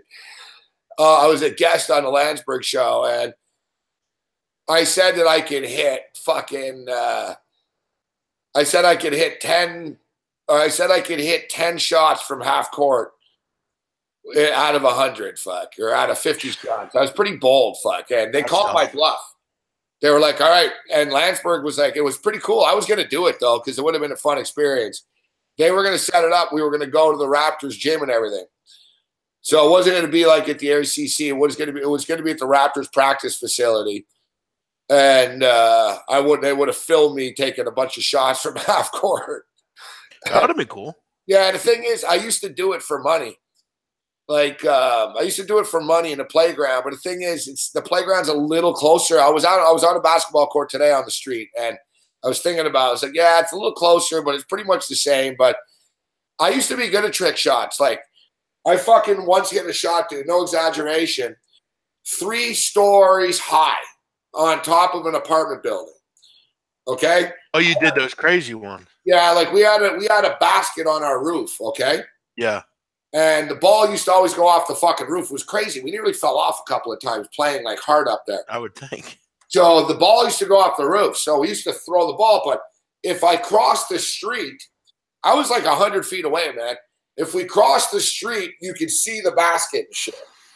So you'd have to throw it like football style, like really fucking throw it and shit.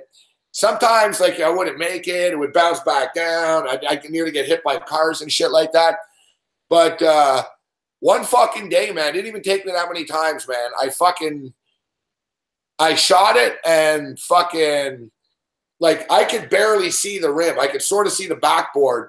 And there were people up there, and they were like, holy fuck, bro, you were fucking close. They were like, you just rattled it off the rim. Whatever you did, do it again. I fucking did it again, and same shit. They're like, dude, you're really coming close. And I was like, all right, I'll back up fuck a bit here so I can see it better. And I fucking drilled it, man. Like, I swear to God, Steph Curry wouldn't hit this shot, bro. And I can tell the best stories, baby. Like, we fucking we used to play, like, for money up there all the time. And we played drunk and shit. But the ball used to go down. But so on one side of the thing, there was like our street. But on the other side, there was a parking lot in the back. So the back, one side there was a parking lot, the other side was the street.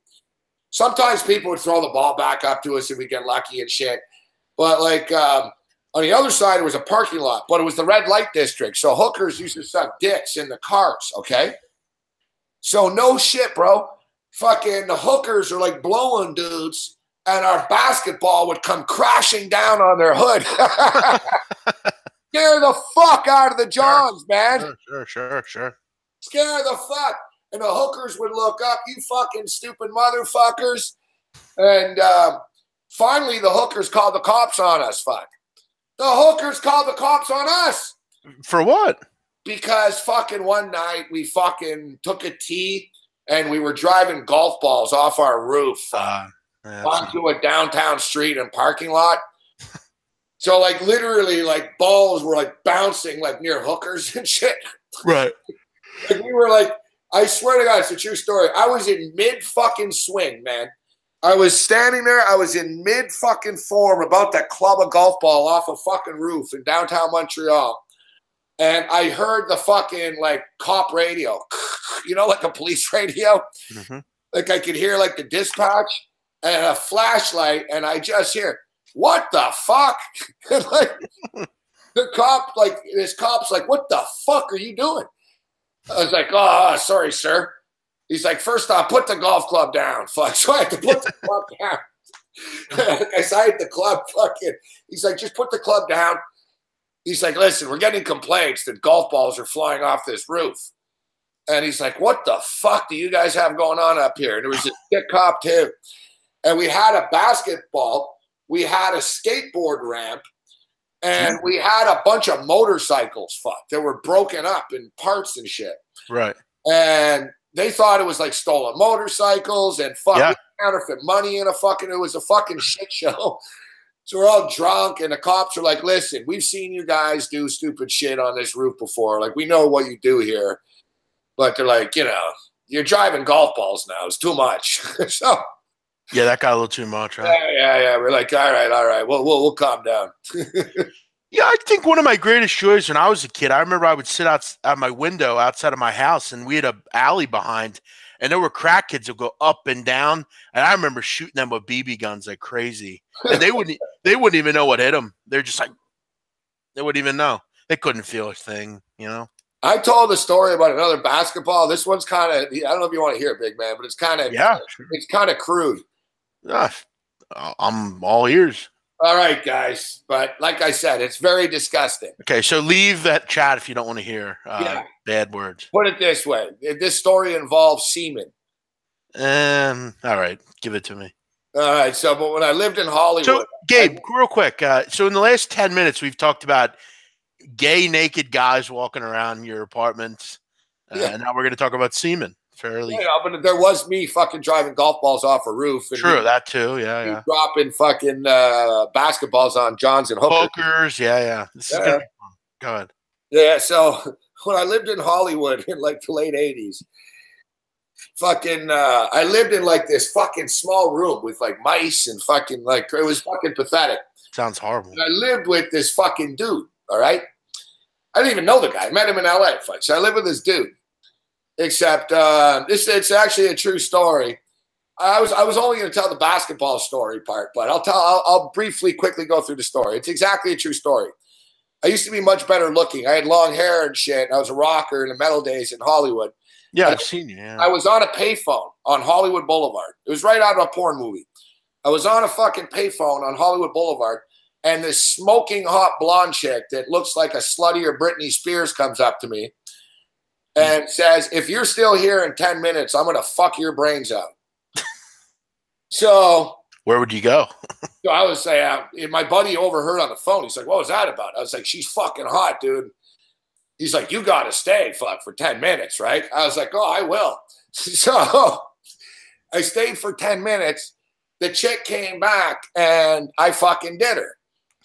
All right. So I started fucking seeing this girl a bit, and she was fucking banging the singer of Motley Crue and shit. She was very slutty and shit. I mean, it wasn't like a dream girl, but she was very hot. So, I found out her story and shit. She married someone for money so they can get a green card. She married a German guy in Vegas for money. He paid her off, some fucking drug dealer or something, paid her off to get married. And you know what she did? She stole his car and all of his money and moved to Hollywood. Jesus. So she was like this hustler, hot chick, fucking stripper. She worked at Girls. Like that chick on Casino. Yeah, exactly. Except she wasn't on drugs. She was just sort of a slutty metalhead chick that wanted fame. Like she wanted to be in a metal video and shit. So, or she wanted to get pregnant by a rock star, like whatever. Yeah. So I start doing this chick a bit.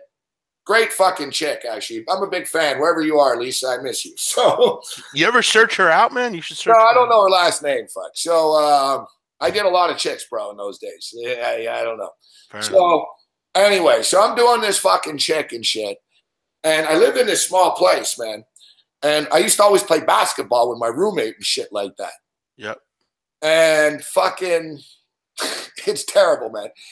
So anyways, I'm doing this chick. I pull out of the chick. I fucking came on a basketball. Accidentally. It wasn't like, I'm coming on a basketball. Not like a fetish. But there was a basketball next. Why? There was a basketball next to the couch. Fuck. So I pulled out. I fucking came, and the fucking spoo went on the basketball. Okay. So you didn't aim for the basketball. No, it was just sort of accidental. It just got on it. On the basketball. I feel you. Okay. About 10 minutes later, my fucking roommate walks in. Oh no. And says, let's fucking play some basketball. Eesh. Picked up the basketball. Eesh. And then goes, what the fuck is this? And it was fucking like on his fucking hand. He was holding the basketball. And I told him, bro, you want to drop that? I said, bro, drop the ball, man. And he's like, what the fuck's on this? I go, I can't tell you, fuck. Like he wanted to kill me, fuck. Yeah, he wanted to kill me after. That sounds absolutely. Yeah, I'm about to throw up. I mean, ugh. God, that's so. What did he know? He ended up knowing, right? Yeah. He ended up knowing after. And like, what did you say? You were just like, "Oh, sorry, man, I didn't see that there." He washed his hands and fucking. He actually got a laugh about it after. Fuck. I would say, dude. I mean, you got mice running around here. I mean, is this really that big a deal? That is just absolutely foul. Yeah. Well, there's my basketball story. Yeah, and one. I'll tell you what. Every time I see a basketball, I don't know if I'll never not forget that. Every time I see a basketball, I know, and I actually have another fucking story like that, where this one's actually even really funny, even funnier almost. Might as well. Let's hear it. All right, so basically, on the last night the Montreal Expos played at Olympic Stadium. Okay, the last night that the Expos played at Olympic Stadium in Montreal, it was their last game ever. I was the post-game show host, so I did my show in Olympic Stadium until like 2 a.m. after. Like I was literally like the last broadcast in that stadium. So I did the show until like 2 a.m. But my ex-girlfriend came to see me, in the press box after. She knew I was depressed and stuff about the Expos leaving and fucking whatever. So she came with a couple of bottles of wine and she hung out. So we were alone in the stadium, but there were a lot of workers hanging out, getting drunk, and it was sort of like a party down there. So long story short, I wanted to have sex in the dugout. All right. So, and this chick was up for it. Like she was hot too. No problem. Unfortunately, it's the chick that passed away, my ex-girlfriend. So she was up for this. She was like, God, that'd be pretty wild. I said, yeah, it's pretty crazy. I said, fucking, I could say that I did a chick in a Major League Baseball dugout, So I was going to do her right in the fucking dugout. So it's like 3 a.m. in this stadium, and we're kind of drunk and shit. We go down to the dugout, and the problem is, I don't know if anyone's ever been in a Major League Baseball dugout, but there's a lot of fucking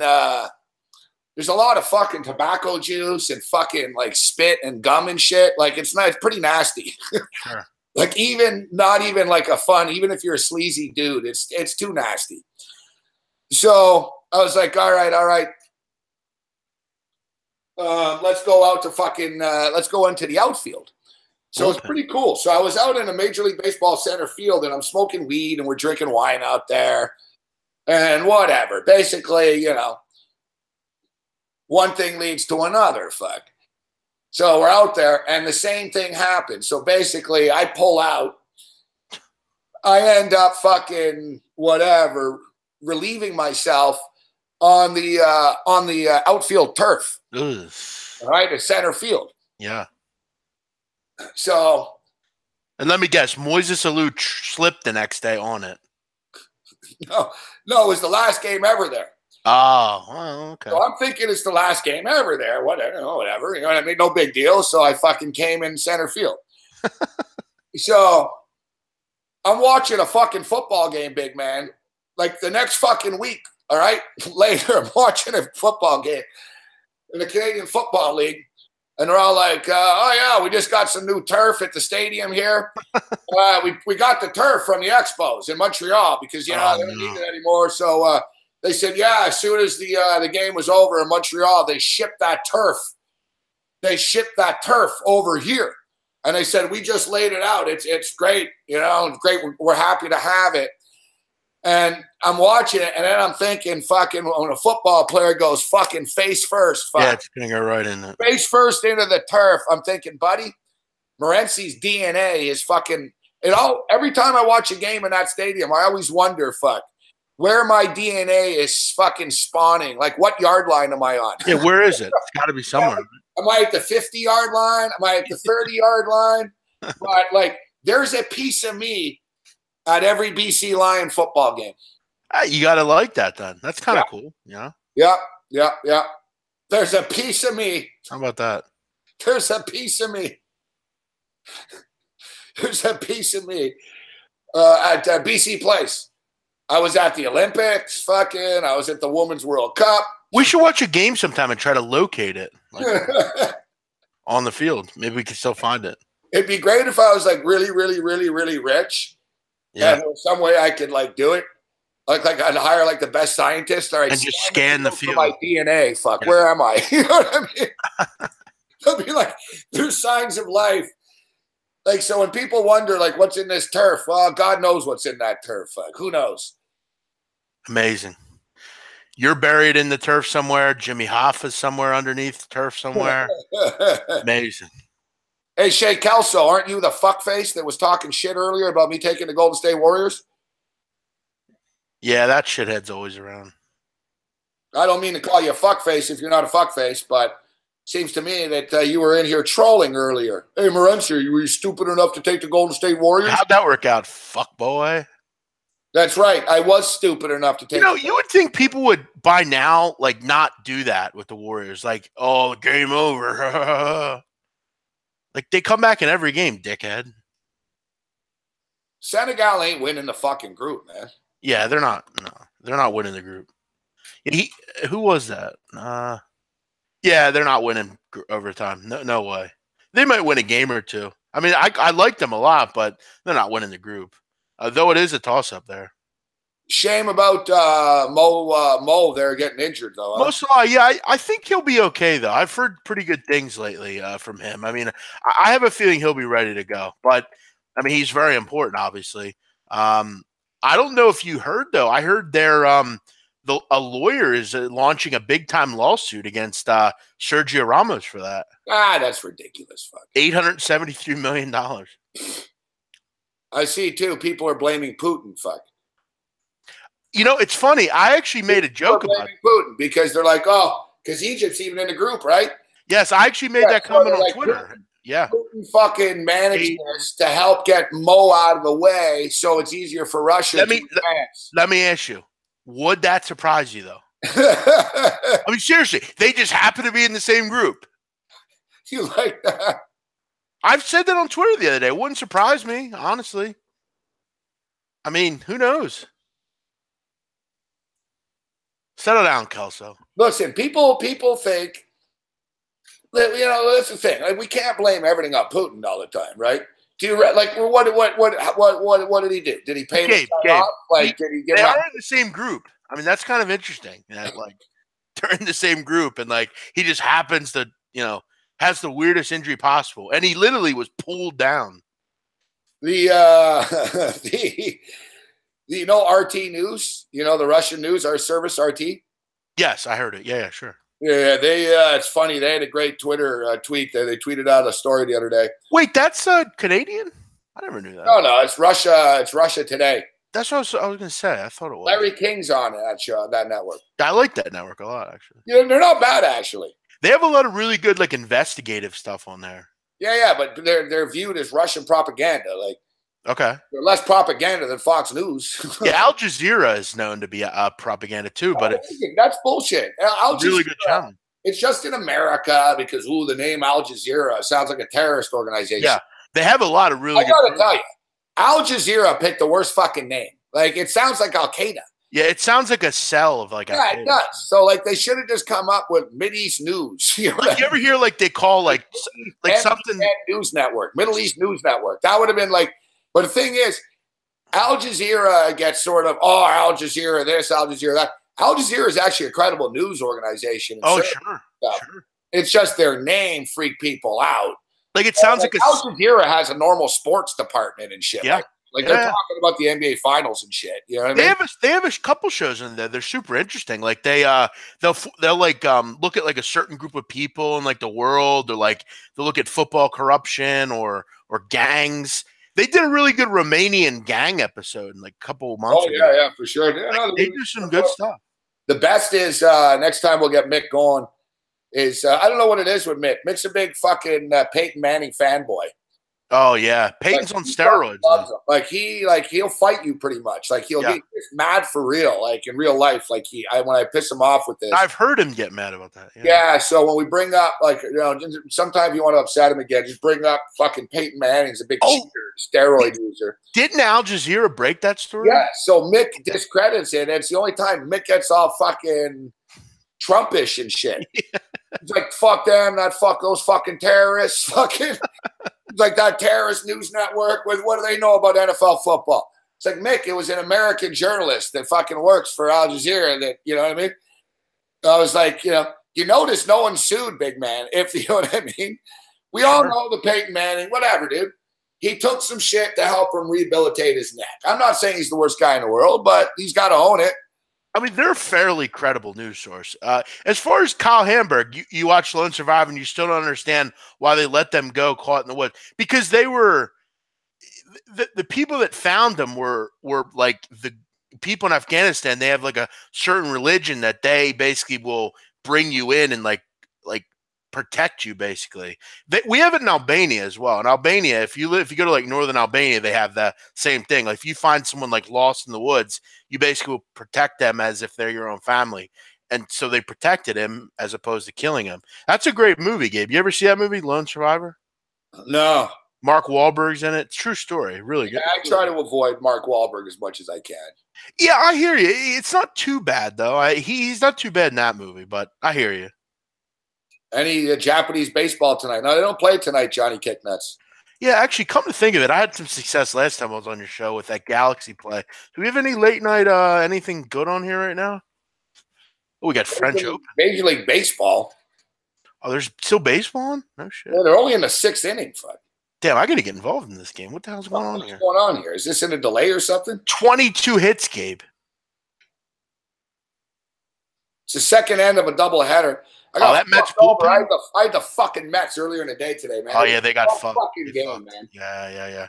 All right, live over 13.5. We're at 9. And there's runners on second and third. Nobody out. Yeah, I'm going over 113.5, 115. Was there a rain delay, Kyle? Kyle's in Atlanta. What the fuck happened in this game? Yeah, I think there was a rain delay. I'm going over 13.5. I'm betting that. Japanese baseball tonight. Oh, yeah, here we go. Let's see. Over 115. Yeah, there's baseball, Japanese baseball, but it's in 5 hours, guys. I meant like right now, yeah. Yeah, Pashtunwali, right. Pashtun.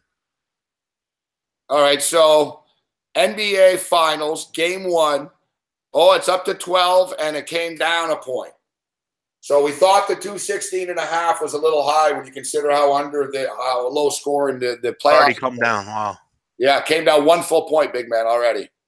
Yeah, it seems high. I mean, listen, if Iguodala's in there, I definitely like the under. I mean, he's going to give you a ton on the defensive end. Cavs have gotten a lot better defensively. Wow. They What played do you really think the good. series price is? I got the series price now. I would It's say way higher than even I thought it was gonna 1 to 10.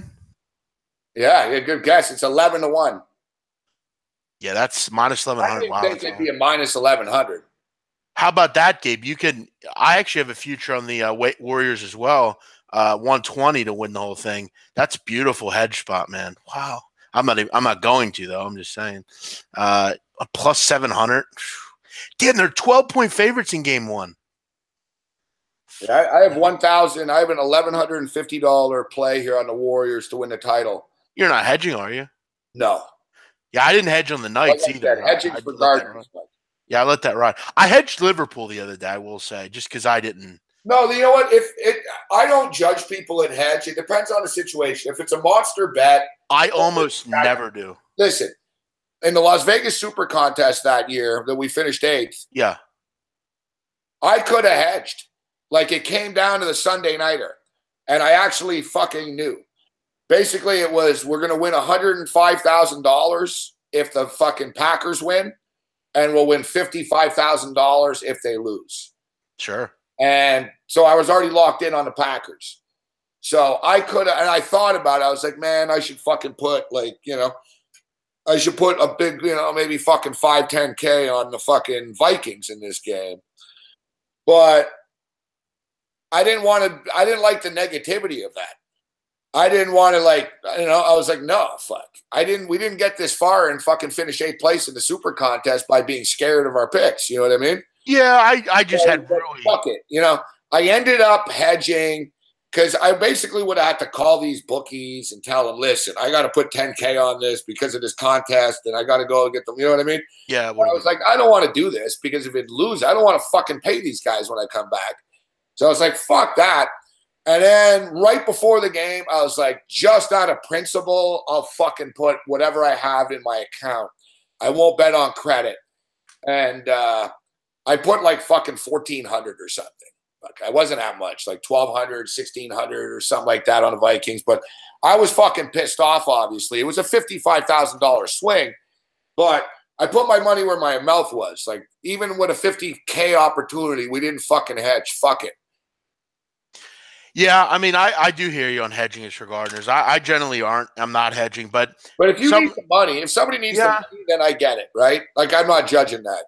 Well, like one of your guy, the guy that had the Eagle future, the kid, what's his name? Oh, he had the Patriot future, yeah. Yeah, oh yeah, whatever. Yeah, it's a different thing. The buyout is different, right? Than a hedge because he could have bought out for a profit. He sold at the wrong time. That live betting, big man, is fucking tough. It's tough, bro. It's like a live sports market, a stock market. And when you got thousands of dollars in that shit, like, do you buy, do you sell, do you tap out? I hate that shit. During NFL Sunday, bro, like in the NFL season, that Bet365 cash out shit has tormented me.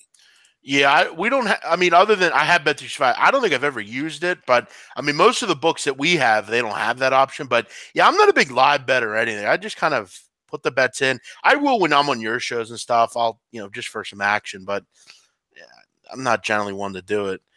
We have bases loaded, by the way, Gabe. Get on this game, Gabe. Fucking hell. Get on this.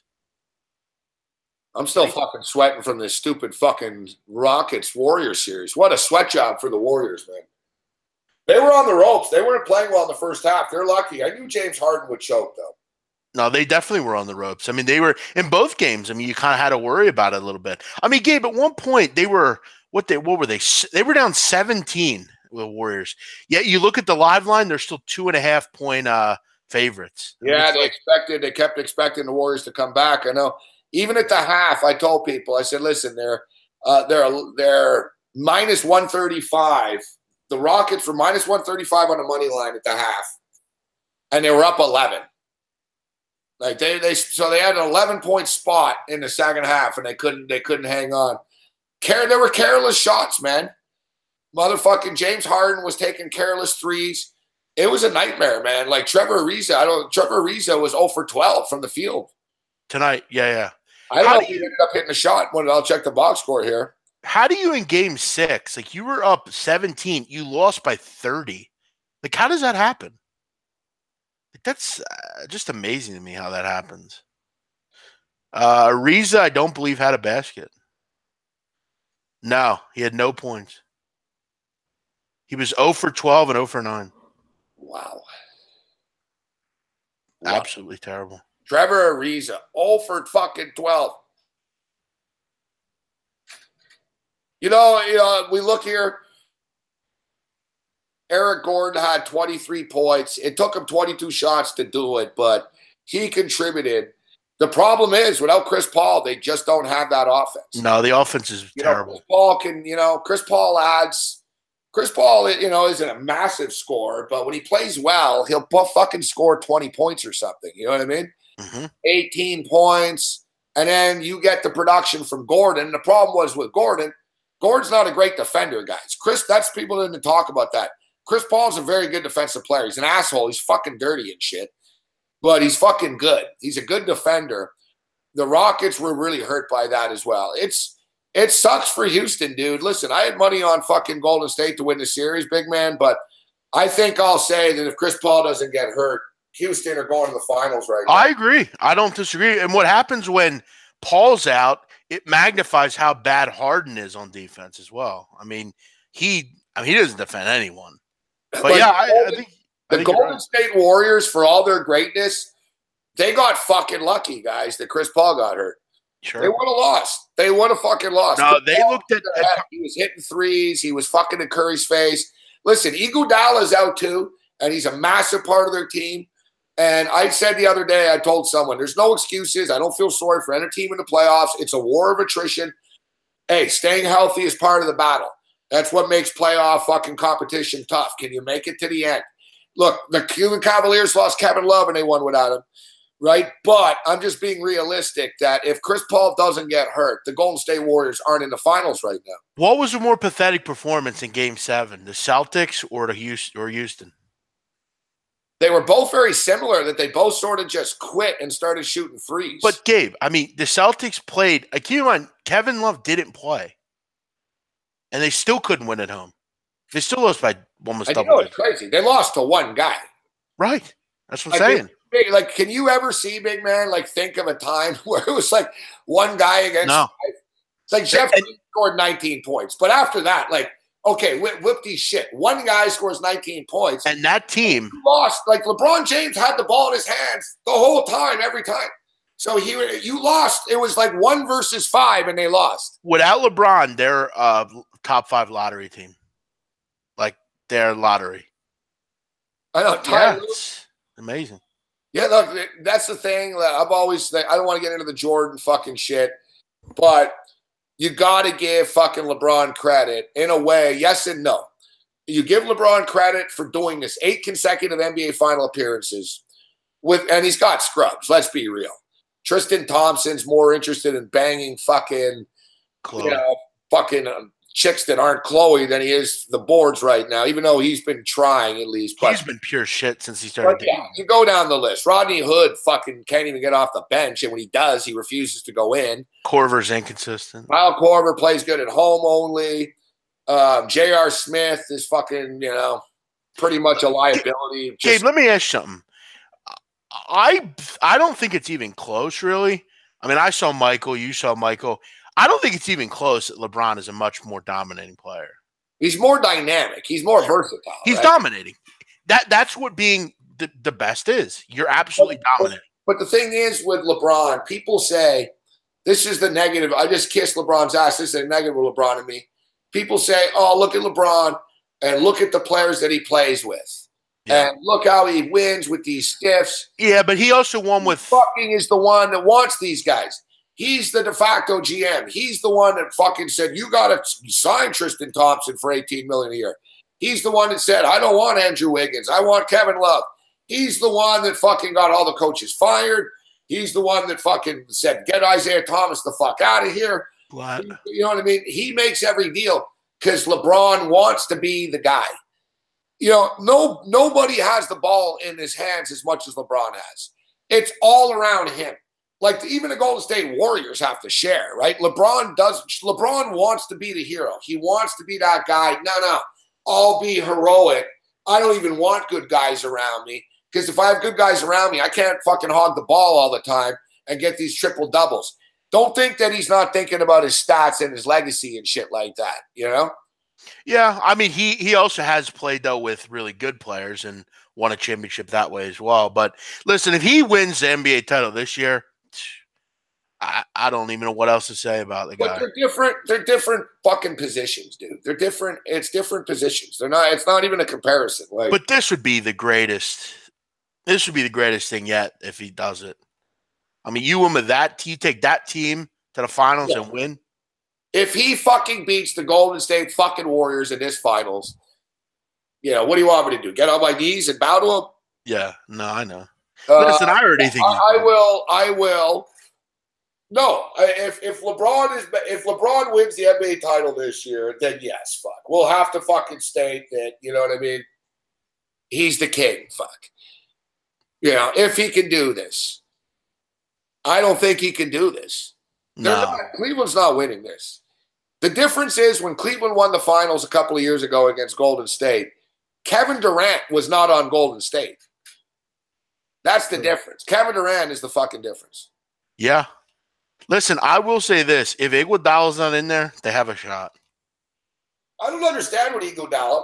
He's always a game-time decision and he never fucking plays. Well, I guess he's got like this thing. By Thursday. I guess he's got like a certain injury where it like just kind of flares up randomly. But yeah, I mean, they need him in there. If he plays, I think if he doesn't play, they have a chance. But listen, they're different players, LeBron and Jordan. But the one thing that we can say is Michael Jordan had way better players with him. oh sure, Like, Michael Jordan couldn't win before. It took him 6 years. He couldn't win until he got Rodman. you think if you put They started to pluck star players from other teams, basically. Like, they tried with the Horace Grant, and you know what I mean? Like, they were banging and trying and shit, but even Jordan needed help. I mean, Scottie Pippen is one of the best.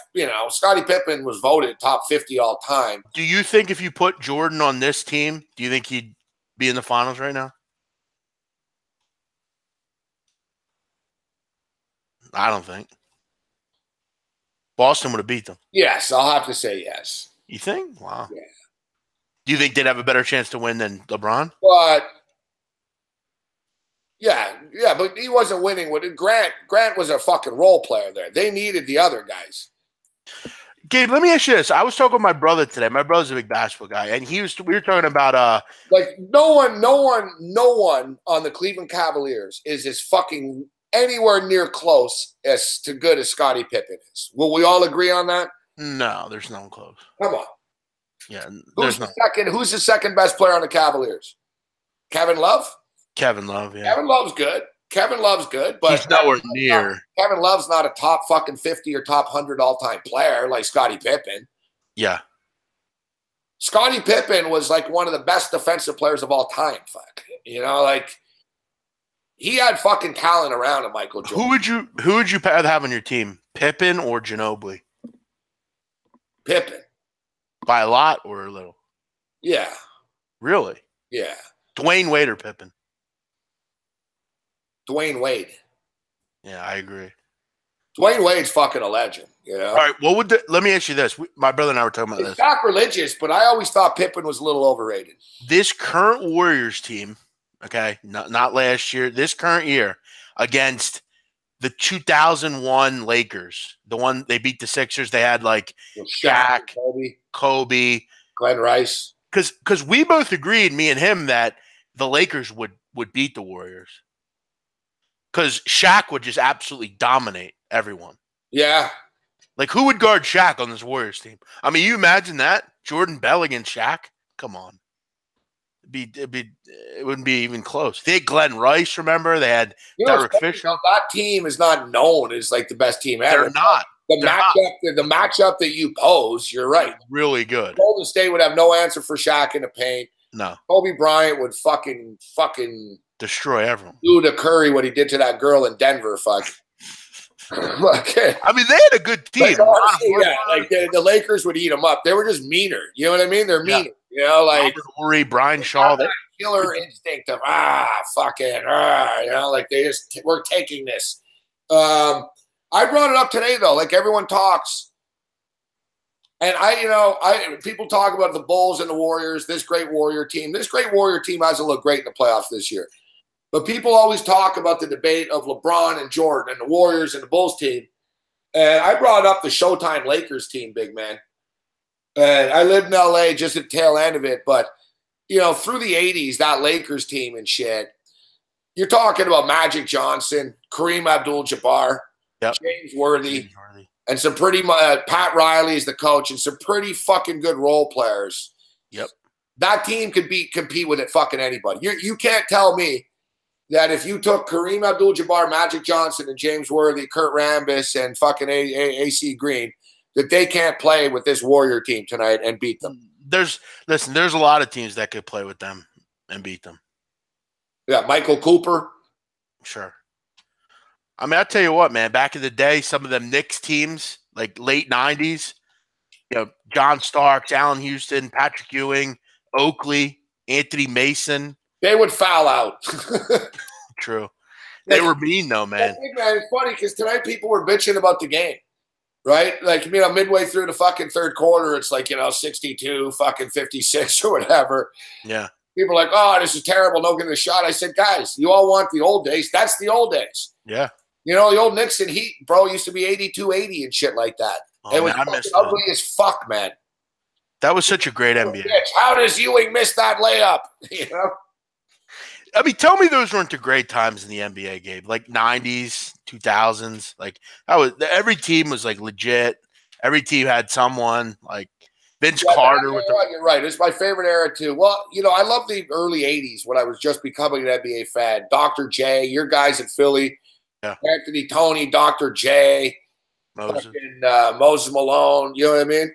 That Raptors team, though, the year that the Sixers beat them to go to the finals, when Vince missed that three to win They the went game. to his fucking graduation the morning of the game. I'll tell you what, though, that was a pretty damn good Raptor team. Charles Oakley, Anthony Davis, they were good, man. Yeah, sure. You know, though, you're right. To me, that too, I have great memories of that. Remember when the NBA was on NBC? Oh, sure. It was Doug Collins and Marv Albert. Doug Collins and Marv Albert. Mike Fratello was part of the crew. Sure. The Czar, yeah. That music was so great. It was they alternated. Sometimes they were in the studio. Collins became the guy, but Fratello was in the studio. But it was Peter Vesey of the New York Post. Sure, Peter Vesey, yeah. Mike Fratello in studio. And Hannah Storm did a great job. He was hot, too. Ahmad Rashad was like the sideline. Oh, yeah. Ahmad Rashad was Michael Jordan's butler. Ahmad Rashad's like that Brian Windhorst guy for LeBron. Yeah, now he was Jordan's guy, yeah. Oh, those were good times, man. I remember those days. Oh, but you're right. Those things, you know what's different, big man, in those days with the NBA is, you're right, every team had their two guys. Yes, now, like it used to be the big two. I remember it was like, man, you can't beat Jordan and Pippen. You know what I mean? It was like they got two guys because it used to just be each team had one guy. Oh, they got Dr. J.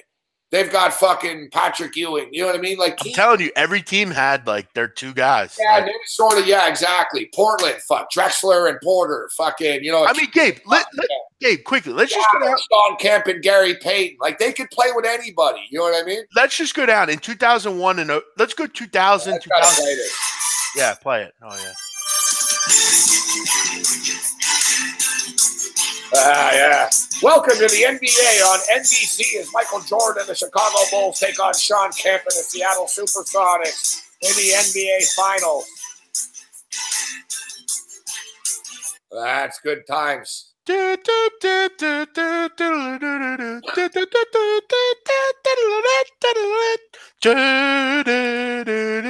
best part. Dun, dun, dun, dun.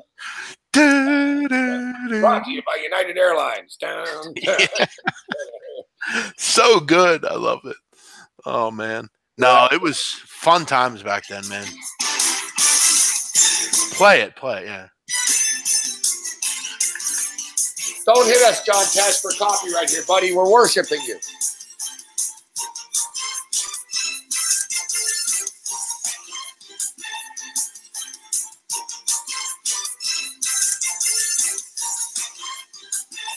Yeah, the best part's coming up, and this is the part that always then they show the arena outside.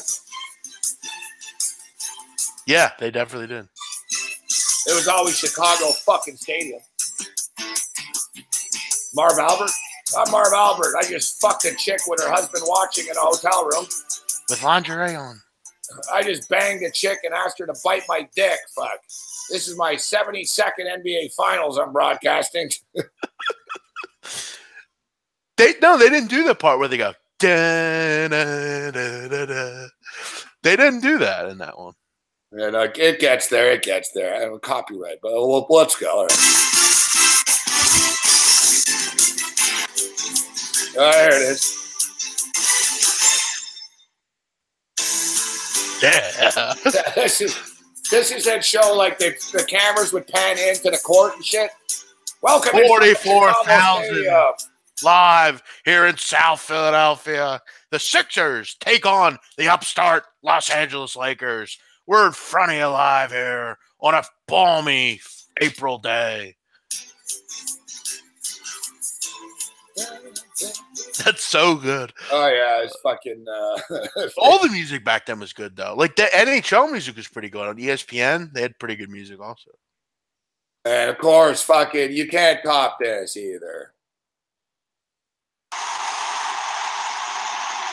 Oh, That's the thing. They just, you know, so good. So it good. was like another level. When this started, The 6'6" guard from North Carolina, Michael Jordan. Fucking, my God. you know you're over. It's like teams that were done. They're like, oh, fuck, we're going to lose. They had like that little video they played and stuff. Yeah, they were the first ones, man. It had The like Bulls, the like, running fucking through logo this- cracking on the court. Like, exactly. I'm watching it now. Like, they're going through the streets of Yeah, Chicago and shit. yeah, Like, yeah. fucking- It was like the little electronic Bulls. Yeah, yeah. Oh, it's so good.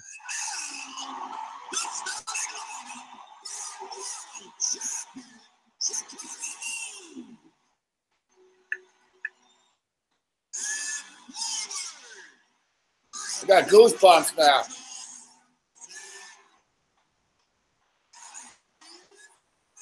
So this is their lineup: Scottie Pippen, Luke Longley.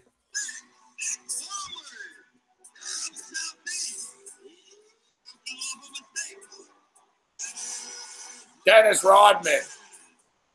This is a pretty tough team so far. Luke Longley.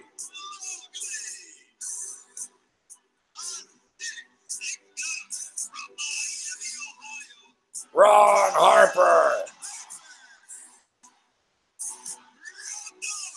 Carolina.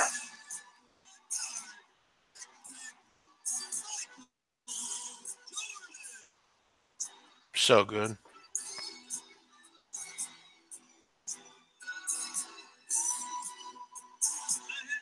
Yeah, they set the fucking bar for Like no intro will ever beat that. Like that was just like that. yeah, they can't you can't top that. Great. And listen, the Las Vegas hockey team's got a great intro too. They're just over the fucking top as well. Boom, 8-5, baby. Winner win. I gotta need one more run. Come on. No, I've never seen Golden Knights. I have to see that. I've never seen that. Do you think? Let me ask you, Gabe. Do you think Draymond Green could play in that era of NBA? Yes. Yeah, I agree. He's probably the only one. Draymond Green and Marcus Morris could too. don't you think Draymond Green is sort of the closest to sort of Dennis Rodman? He's more like Oakley to me. I feel like. Yeah, that's a good comparison. He's a little more rigid. Like, I think he's better offensively than Oakley. I'll tell you what. Like I've seen, like Oakley. It's frustrating, but the reality is, look, 10 points, 13 rebounds, 5 assists. He plays pretty good defense. One block. Yeah, you know, like he's frustrating to watch because he does stupid shit at times. But, you know, his offensive game is a little off this year. Yeah. That's one thing. He's, you know, he shot the ball better in past years. He was. Did you see when? Did you see when he stuck his hand out to let Harden up, and then he just pulled his hand back? Did you see that? That's good. But You know, look, you he was a plus 11 points, which was the second highest in the game. The only one higher was Curry at plus 13. So, you know, like he gets the job done. I mean, there's no doubt about it. And I'll tell you, it will be a lot of fun because I'm not a big LeBron fan. LeBron's great and shit. I'll bow to that. But LeBron annoys me. And Draymond Green is one of the few dudes in the NBA that fucking hates LeBron. Yeah. So the Draymond LeBron saga will be great, but be careful, Draymond, not to get fucking suspended again and do something stupid. Like, Yeah, but like the problem I have, he's gonna trip him or something in game one. He'll trip him. He'll do something to him. the problem I have with him is he's just a bit more clownish to me. Like when Charles Oakley was pissed off at you, I mean, he was pissed off at you. Like he was a bear. Draymond just kind of comes off clownish to me. He is a clown. Fuck. But you had Oakley in Toronto. I mean, he's a dickhead. I mean, he was a prick. He's a mean dude. Yeah, he still is, it seems like. Remember when he got thrown out the Garden? Like he was. Yeah, Dolan was a prick for getting him tossed out. I saw Oakley once in person, fuck, at a nightclub, and he was dressed like a pimp, fuck. Yeah, I just feel like he would. Right? And he had the hat and the fucking fur coat on and shit. And he's a fucking big dude, so I didn't say anything to him. But like, couldn't you see him doing like? Have you followed like Marvin Harrison nowadays? He's like a complete legend in Philadelphia. Like he's like. Yeah, I didn't even bring that up with you, fuck. I tweeted out a video. You see Marvin Harrison running with a baseball bat? Well, I want to tell you. I wanted to tell you about that. He in Philadelphia, he's like this. He's like a hood legend. Like there's hood legends like everywhere. Like when you go somewhere, you kind of like, oh, I know that guy. Like there's a couple of them. He's like a hood legend. Like he never leaves the city, and he literally like doesn't give a fuck. Like The psycho. he shoots at people, goes at people with bats. Like The thing is, you hear the guy in the video. He's like, "I'm sorry, Marvin. I'm sorry. I'll get your money, man." Marvin, yo, you get it fucking fucking money. now. I'll fucking kill you. Fucking. He don't give a shit, man. He's been implicated in like 3 different homicides. Like Yeah, I don't know how like he keeps getting away with all this shit all the time. he just doesn't give a fuck. Like he doesn't get caught, and like No one wants to snitch on him because they know what'll happen after. So he's like dude. He's in the Hall of Fame. Like he's a psychopath.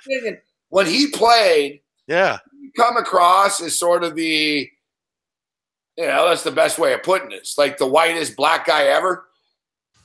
Like he never came across as gangster. Like him and that's the thing. We're always like, not in a million years, bro, would I ever think that Marvin Harrison is a fucking car wash owning fucking homicide threat. He's super soft spoken, man. Like that's always how he was. It seemed like, but he's a fucking he's a hood legend, man. Like he doesn't give a fuck. Like he'll beat you the fuck up, like in front of the whole neighborhood, and like you'll know, like okay, don't fuck with Marvin Harrison, and people don't fuck with him.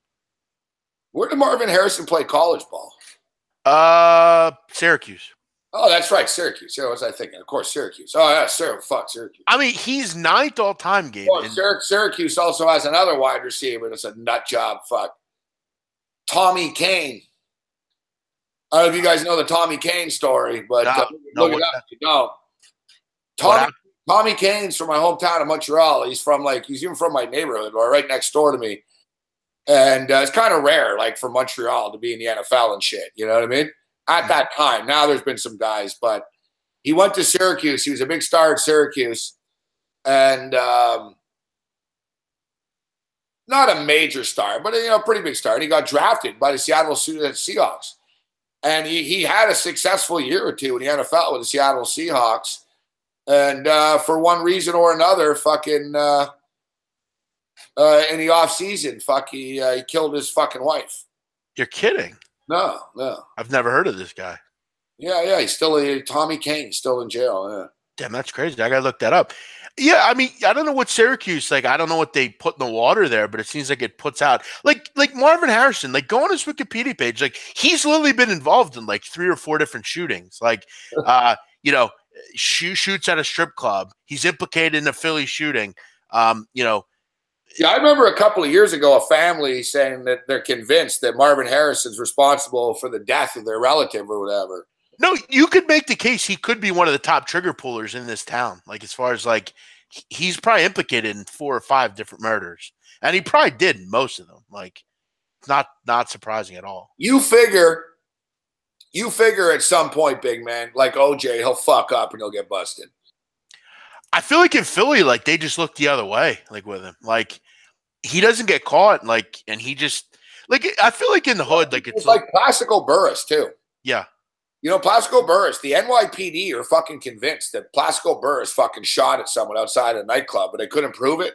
Wouldn't surprise me. And basically, yeah, like he might have shot at a cop too, like an undercover cop or something. And same shit. Like the NYPD were telling the Giants, like, listen, he's not just a dude that, was at a bar in a club. They're like, no, he's fucking he's like a gangbanger and he's fucking got feuds on the streets of New York and shit. Like the NYPD, suppose the NYPD were following him and shit, and I don't know, they couldn't prove it or like shady shit. I remember reading an NYPD source saying basically, we think Plaxico Burress fucking might have shot someone, and killed them, like basically. If I was, this would never happen because they would never do it. But if I owned the Giants or the Jets, I would ban my players, any New York team. I would ban them from going out. Like you're not allowed to go out. You don't like it, don't play here. I mean, I wouldn't. There's nothing good happens at those nightclubs in New York City. Nothing. Like seriously, I mean, they're literally a shit show, man. Well, if you're gonna go out, you got to be like Derek Jeter and shit, and go out to like sort of the pussy places. Yeah, you go out to like some go hang out with the Wall Street guys, and bang the upscale chicks. But yeah, if you want to keep it real and go one of those clubs, you're right. You're going to get your chain ripped off your neck. Like you're going to Long Island City and partying. Like, you're going to try to fight back. You're going to get shot. You're right. Like even Mike Tyson got attacked on those streets. You know what I mean? well, you know, now they have I don't know if you know this. They have a unit. It's a police unit. It's called the hip hop cops. They basically are on the street to bust rappers, nightclubs, all these different places. Yeah, they got it exactly. They got to keep up with all the hip hop feuds and all that shit. Right? And they literally, that's what they do. They're like the organized crime or the gang unit, and they just literally patrol and take care of that shit. You know? Yeah, they got to know. Fuck, I'm getting cold. They got to fucking know. Like you said, they got to know this shit. Like which fucking dude might shoot up and roll up at this club and what's up there. Yeah, I know. It's sort of like, you know what, but it's sort of like in LA, dude. I lived there in those days with the gangs and shit. There was like an elite sort of fucking gang unit, right? Have to have it, right? Undercovers that are sort of embedded and they know about every little fucking beef in the city with the Bloods and the Crips. And all right, we got to watch out on Thursday night. This kid might go shoot up that building. And so they're on top of everything. But inevitably, those guys always become crooked, right? And I think that's who fucking killed Tupac, for real. Wouldn't surprise me. The LAPD, that's the word like fucking supposedly on the street for real. Like the most legitimate thing was, and I don't know the reasoning for it. I'm not saying I do, but the people that actually pulled the trigger supposedly were LAPD gang unit fucking dudes that basically were so embedded in this fucking rap war and shit that they got fucking paid off to fucking whack them. Because it was clearly a pretty slick hit and shit, right? So, you know, whoever fucking did it, you know. Wouldn't surprise me. I mean, it's I mean, nowadays, like, that's why you don't see music videos from rappers anymore, because as soon as they do a music video, cops are there, they're pinching people. I know a kid out here that just got locked up for doing a music video. It was like a Bloods video. He locked him up for it. Like they don't fuck around anymore, man. Like the Tekashi 6ix9ine and all those guys, they're all gang affiliated, or they say they are. They got fucking weed, they got guns in their videos, all sorts of shit. The hip hop cops right on top of it. The DMX got robbed in Toronto buying crack. DMX is a sad story, man. He's really never been the same since Leah died. Ever since then, he was just kind of been a complete fuck up. I told you, man. Toronto's fucked. They robbed fucking Drake, DMX. Yeah, they don't fuck around up there on Jane, whatever it's called. Jane Finch. No. Jane Finch, yeah. They fucking set up the mayor of Toronto, sold him crack, and filmed it. Oh, is that where that was? No shit. Yeah. They set him up and did that? Yeah. Why set him up? They didn't like him, or? Because they're fucking idiots, fuck. Right. Seems like a snitch move, no? They didn't know.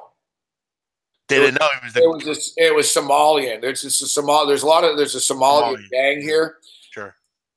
And they ended up, Rob Ford was smoking crack at their place, and one of them secretly did it. It's not like they did it, you know what I mean? And they all like, it wasn't like a contrived plan. And you know what's crazy, big man? There's 5 people in that picture that caused Rob Ford all that grief and ruined his life. There's 5 people in that picture, fuck. They're all gone or dead now. Really? Yeah. Wow. Like basically, so they filmed Rob Ford. Like from separate things, or because of that? Like because of this. It was a trail of destruction that led to this. Like it was the biggest mistake the kid ever made, fucking filming that.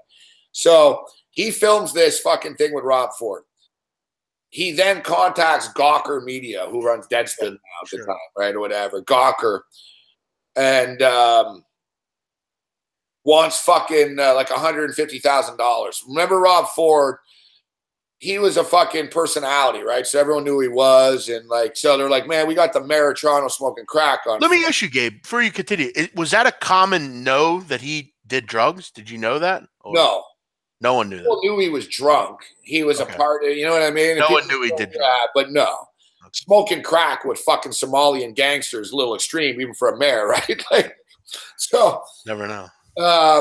But the thing is, no, but it's not a shock. So like his driver is like a mobster and shit. So basically they film this, they contact fucking Gawker Media. They want a lot of money for it. Gawker Media, being the bitches that they are, fucking tell everyone publicly, we need to raise $100,000 because there's a video of Rob Ford smoking crack.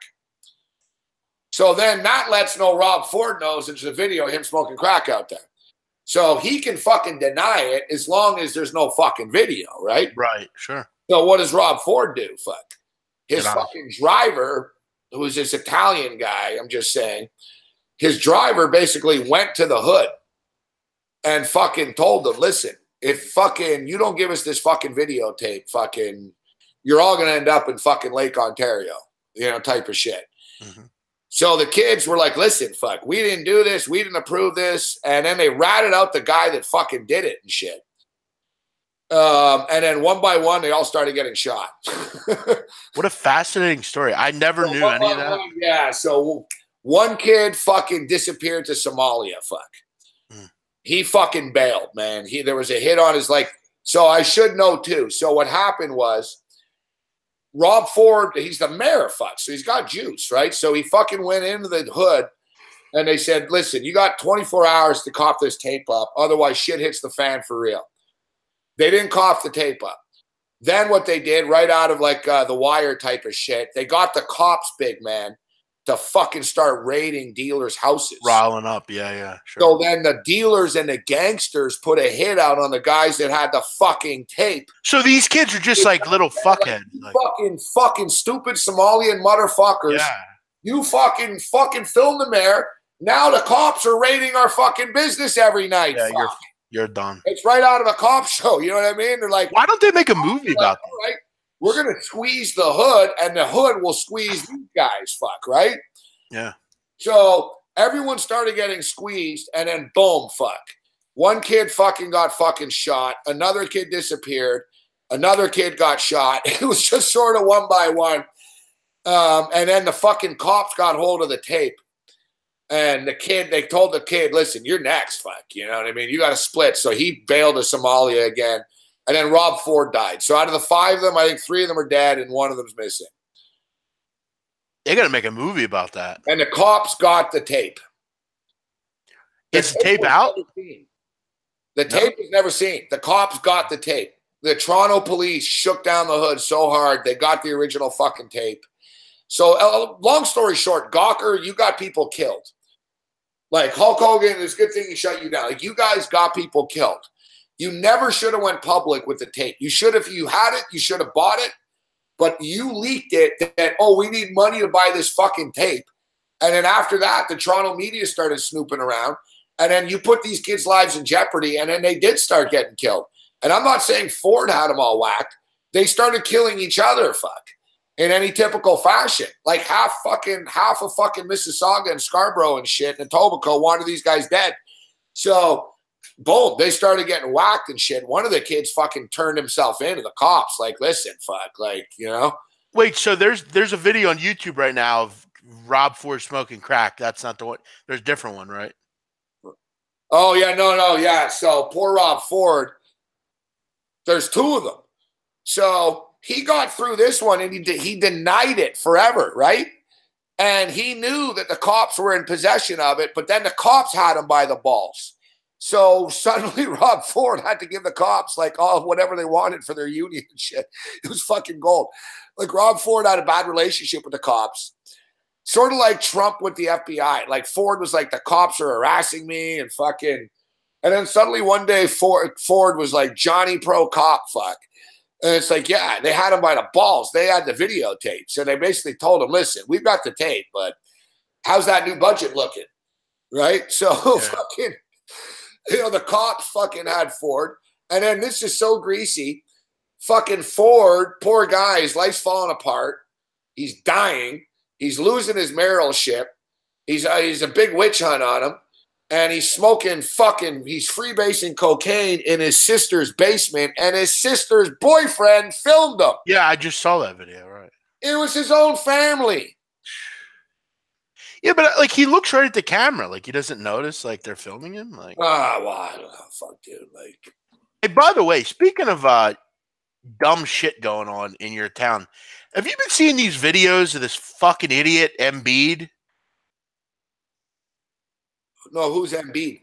Embiid, the basketball player. Joel Embiid. Yeah, Joel Embiid. What, is he in Toronto? No, he's in Philly. Like this guy speaking of literally. hometowns, all right, yeah. What's up with Joel Embiid? Dude, I told you he's a tool. He's a clown, this guy. No, he's a good kid, but like he'll literally go out in the middle of the day to like the playgrounds and like play kids. Oh yeah, I've seen that. Yeah, he's been dunking on people all over the And world. they like love it in Philly. And I'm like, hey, dickhead, what if he gets injured? Because you know he's going to. Going to twist his ankle and break his ankle trying to dunk on some 16-year-old. Fuck, I'm amazed fucking these guys don't get kidnapped, bro. Like, No, in he's out, Colombia, like you know that shit. In Colombia, bro, if a soccer star was out on a pitch, it would be 5 minutes, man. They'd be on their phone. They'd be like, Neymar is fucking playing with kids right now. He'd be fucking tied up in the back of a car being held for ransom so fast. Bro, I remember when I was a kid. Do you know who Beanie Siegel is, the rapper? Yeah, Beanie Man. Yeah. He was down in South Philly, parading around. He created dance hall music. No, that's Beanie Man. That's Beanie Oh, Man. that's another one. Beanie Siegel, Jay-Z rapper. He's a Rockefeller guy. No, I know Beanie Man. No, I know all that Jamaican dance hall shit. This dude was down in South Philly parading around in his Rolls Royce, all his shit on. They ran right up to him, shot him, stole his chain and everything. This was in his own neighborhood. Like these guys are mad stupid. I would listen. These kids in Philly, they ripped off fucking Jerry West in the parking lot outside a Laker game. And I guarantee Joel Embiid will get robbed too. They did the same shit to fucking the Clippers, man. The Clippers used to play at the LA Sports Arena. It's in South Central. Yeah. It's right beside USC campus. It's fucking sketchy down there. It's like middle of Watts and shit. And the LA Sports Arena, man. I used to go there. I got a guy pull a gun out at me on a bus stop once and laugh and smile right out of like a movie. Fuck the light. He just went like this. He poured it. I was smoking a bowl of weed. I just kept smoking it, thinking I'm going to die in about 2 seconds. Guy had the gun, and he just smiled, and the car went off. Fuck. This is the old days LA. Fuck. But the Clipper players, they used to get robbed in the parking lot all the time. Fucking. The Clipper players would come out with Rolexes and chains, man. People would just rip the chain off their neck and shit and say, what are you going to fucking do? Like, say Joel Embiid's at a basketball court. You walk up to him, yo, give it up now. What you going to do? Nothing. He's stupid. No, it's true. Real stupid. No, it's – dude, I say the same thing. I don't know how you feel about this. I wouldn't let my fucking star athletes take Uber. Why? Yeah, why do they need to? Like, you got fucking dudes that are making $20 million a year on the way to an NBA game with some fucking pothead kid driving an Uber. It's like, how do you know who this guy is? You know he's trying to kidnap you. He's gonna trash. You know he's going to drive. It's like, listen, I'm paying you $25 million a year. You can hire a fucking limo driver, all right? We'll even pay for fucking Uber. Fuck, you're taking like stupid celebrities. Celebrities are driving with fucking Uber. Are you fucking nuts? But, I mean, Gabe, you mean to tell me, like, they have 8,000 people working for the team. There isn't someone that can go pick them up or something? But I guess these players want to do it. How about that Lenny Dykstra? Funny, like Lou Williams of the Clippers does it and shit. I don't know if anyone really knows who Lou Williams is, right? Lou Williams is going to get in a car. A lot of people just think he's not a black guy. They're going to think he's like a megastar or anything, right? But like some celebrities fucking take Uber and like athletes. There was one athlete that said he was late because of Uber and shit. It's like, what are you fucking driving with strangers for? Like, really? Like, even women, fuck. Like, what are you getting in a strange man's car for? Because it's $2 cheaper than a taxi. I don't understand this phenomenon of Uber. You ever ride in one? Yeah. They're fucking stupid, fuck. They're kind of creepy. No, it's not creepy. Whatever. It's a kid. Yeah, it's a dude. Whatever. Like, no, man. They never know where they're going. Fuck. I mean, I was with Sonny Vega and Taylor Stevens at camp. I'm going to the fucking Raptor playoff basketball game. There's fucking guys like fucking taking us on a scenic tour downtown Toronto, and it's already charged, so it doesn't matter. But I asked the guy, I'm like, where are you going? He's like, oh, I'm following the GPS. It's like, buddy, just turn left here and turn right. The arena's right fucking there. I'll tell you what, you're totally right, man. I've ridden many Ubers, and none of them know at all where they're going. It's like, no, they don't. They all just because they're not taxi drivers. They're just people driving, looking for a buck. That's why I love taxis, man. Like those broke people with a car. I'm not nothing against them, but they're broke people with a car. Me and Karen went to the airport. Same shit. Nice fucking Dutch kid listening to fucking grunge and shit in the car. Like, what, and I'm asking him, I'm like, where are you going? He goes, oh, I follow the GPS. I was like, yeah, fuck the GPS. Just take this route. I had to tell him. I got pissed. I was like, bro, just turn right here. Fuck your GPS, man. Fucking GPS this. Fuck. GPS will take you straight to hell. Fuck. I love taxis, man. They all know where they're going. They know every fucking side street, everything. And they're fast. Fucking Uber, man. We got a bunch of rapists and shit drivers. How about Lenny? Speaking of Uber, how about Lenny Dykstra? Yeah, speaking of Uber, motherfucker pulled a gun on you, Uber driver. I get sick of him. Like, go the fucking right way, dickhead. I'm trying to go get high. Like, Lenny Dykstra just would have hired a car service. Lenny Dykstra just sold his fucking Hollywood house or his Palm Beach, whatever house, California estate, to Wayne Gretzky. Wayne Gretzky just bought his place from him for $5 million less than Gretzky sold it to him like 10 years ago. I don't know, dude. Lenny Dykstra took his $13 million, got all fucking coked up, and pulled a gun on an Uber driver. There's a video going around. $13 million house sale. Why are you taking an Uber?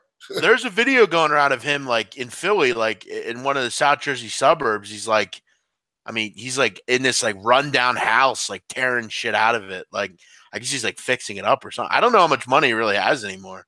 Seems like he's like pretty broke. Fuck yeah. I had Dykstra was a regular on my show recently. Did you hear what he said? He said he was the true victim. The guy went nuclear on me. He fucking kidnapped me and almost killed me going 100 miles an hour. He locked me in his fucking car and wouldn't let me out. I could. Whose story do you believe? The Uber driver or Lenny Dykstra? Well, I definitely don't believe Dykstra. He's a psychopath, man. It's hard to believe Dykstra. Not to mention, you guys remember Dykstra was arrested in a stolen car fucking ring in LA a few years ago. Oh yeah, I remember that. He was involved with stock shit too, wasn't he? Yeah. Yeah, I remember that. Dude, fucking yeah, Lenny Dykstra was like fucking involved in an upscale stolen car ring. They were stealing luxury cars and shit. I don't, dude, like the guy's a real hustler. Yeah, poor Lenny. That's a good point. Poor Lenny. Again, like wasn't he on like those Mets teams? They were all drug addicts back then, like Darryl Strawberry and. Yeah, you know what though? He told me that the Phillies teams made the Mets look like Boy Scouts. Really? Yeah. Wow. Oh yeah, those Phillies teams, they were drunk in the dugout. Oh shit. They admitted, like John Kruk talked about how they would drink whiskey before the games. I guess they took a shot of whiskey once, all of them. And just sort of, I don't know what it was. They were like, we got to loosen up, and they took a shot or something, and it became a thing. But I think they were taking more than one shot. Dude, look at the psychos that are on that team. Kurt Schilling. Oh yeah. Kurt Schilling's a fucking nut job now. John Kruk. Darren Dalton party like a motherfucker. Kruk. John Kruk, fucking big booze bag. Lenny Dykstra's fucking snorting coke in the bathroom and shit, fucking in between innings. You know what I mean? Like, we can go down the list. There are a lot of greaseballs. Mitch Williams, fucked up pitcher, nut job. The Wild thing, yeah. He's a good interview too. I've had him. He's more serious. He did Philly radio for a while. That Dykstra's kid, doesn't he go out with Meadow Soprano? I think he does. Dykstra's kid. Does he? Yeah, I think he's married to her. They have a kid, I think. He seems normal, but Lenny just went That's off the thing. Dykstra, I don't know. It's strange because Dykstra, he took all his money and he ended up in Hollywood because, you ever see a lot of times he does those Periscope videos. He's always on Sunset Boulevard and shit. Really? I never seen those. Yeah. He's there. He lives in L.A. He always does shit from like Fatburger. And his wife leave him or something? I don't know. What a shame.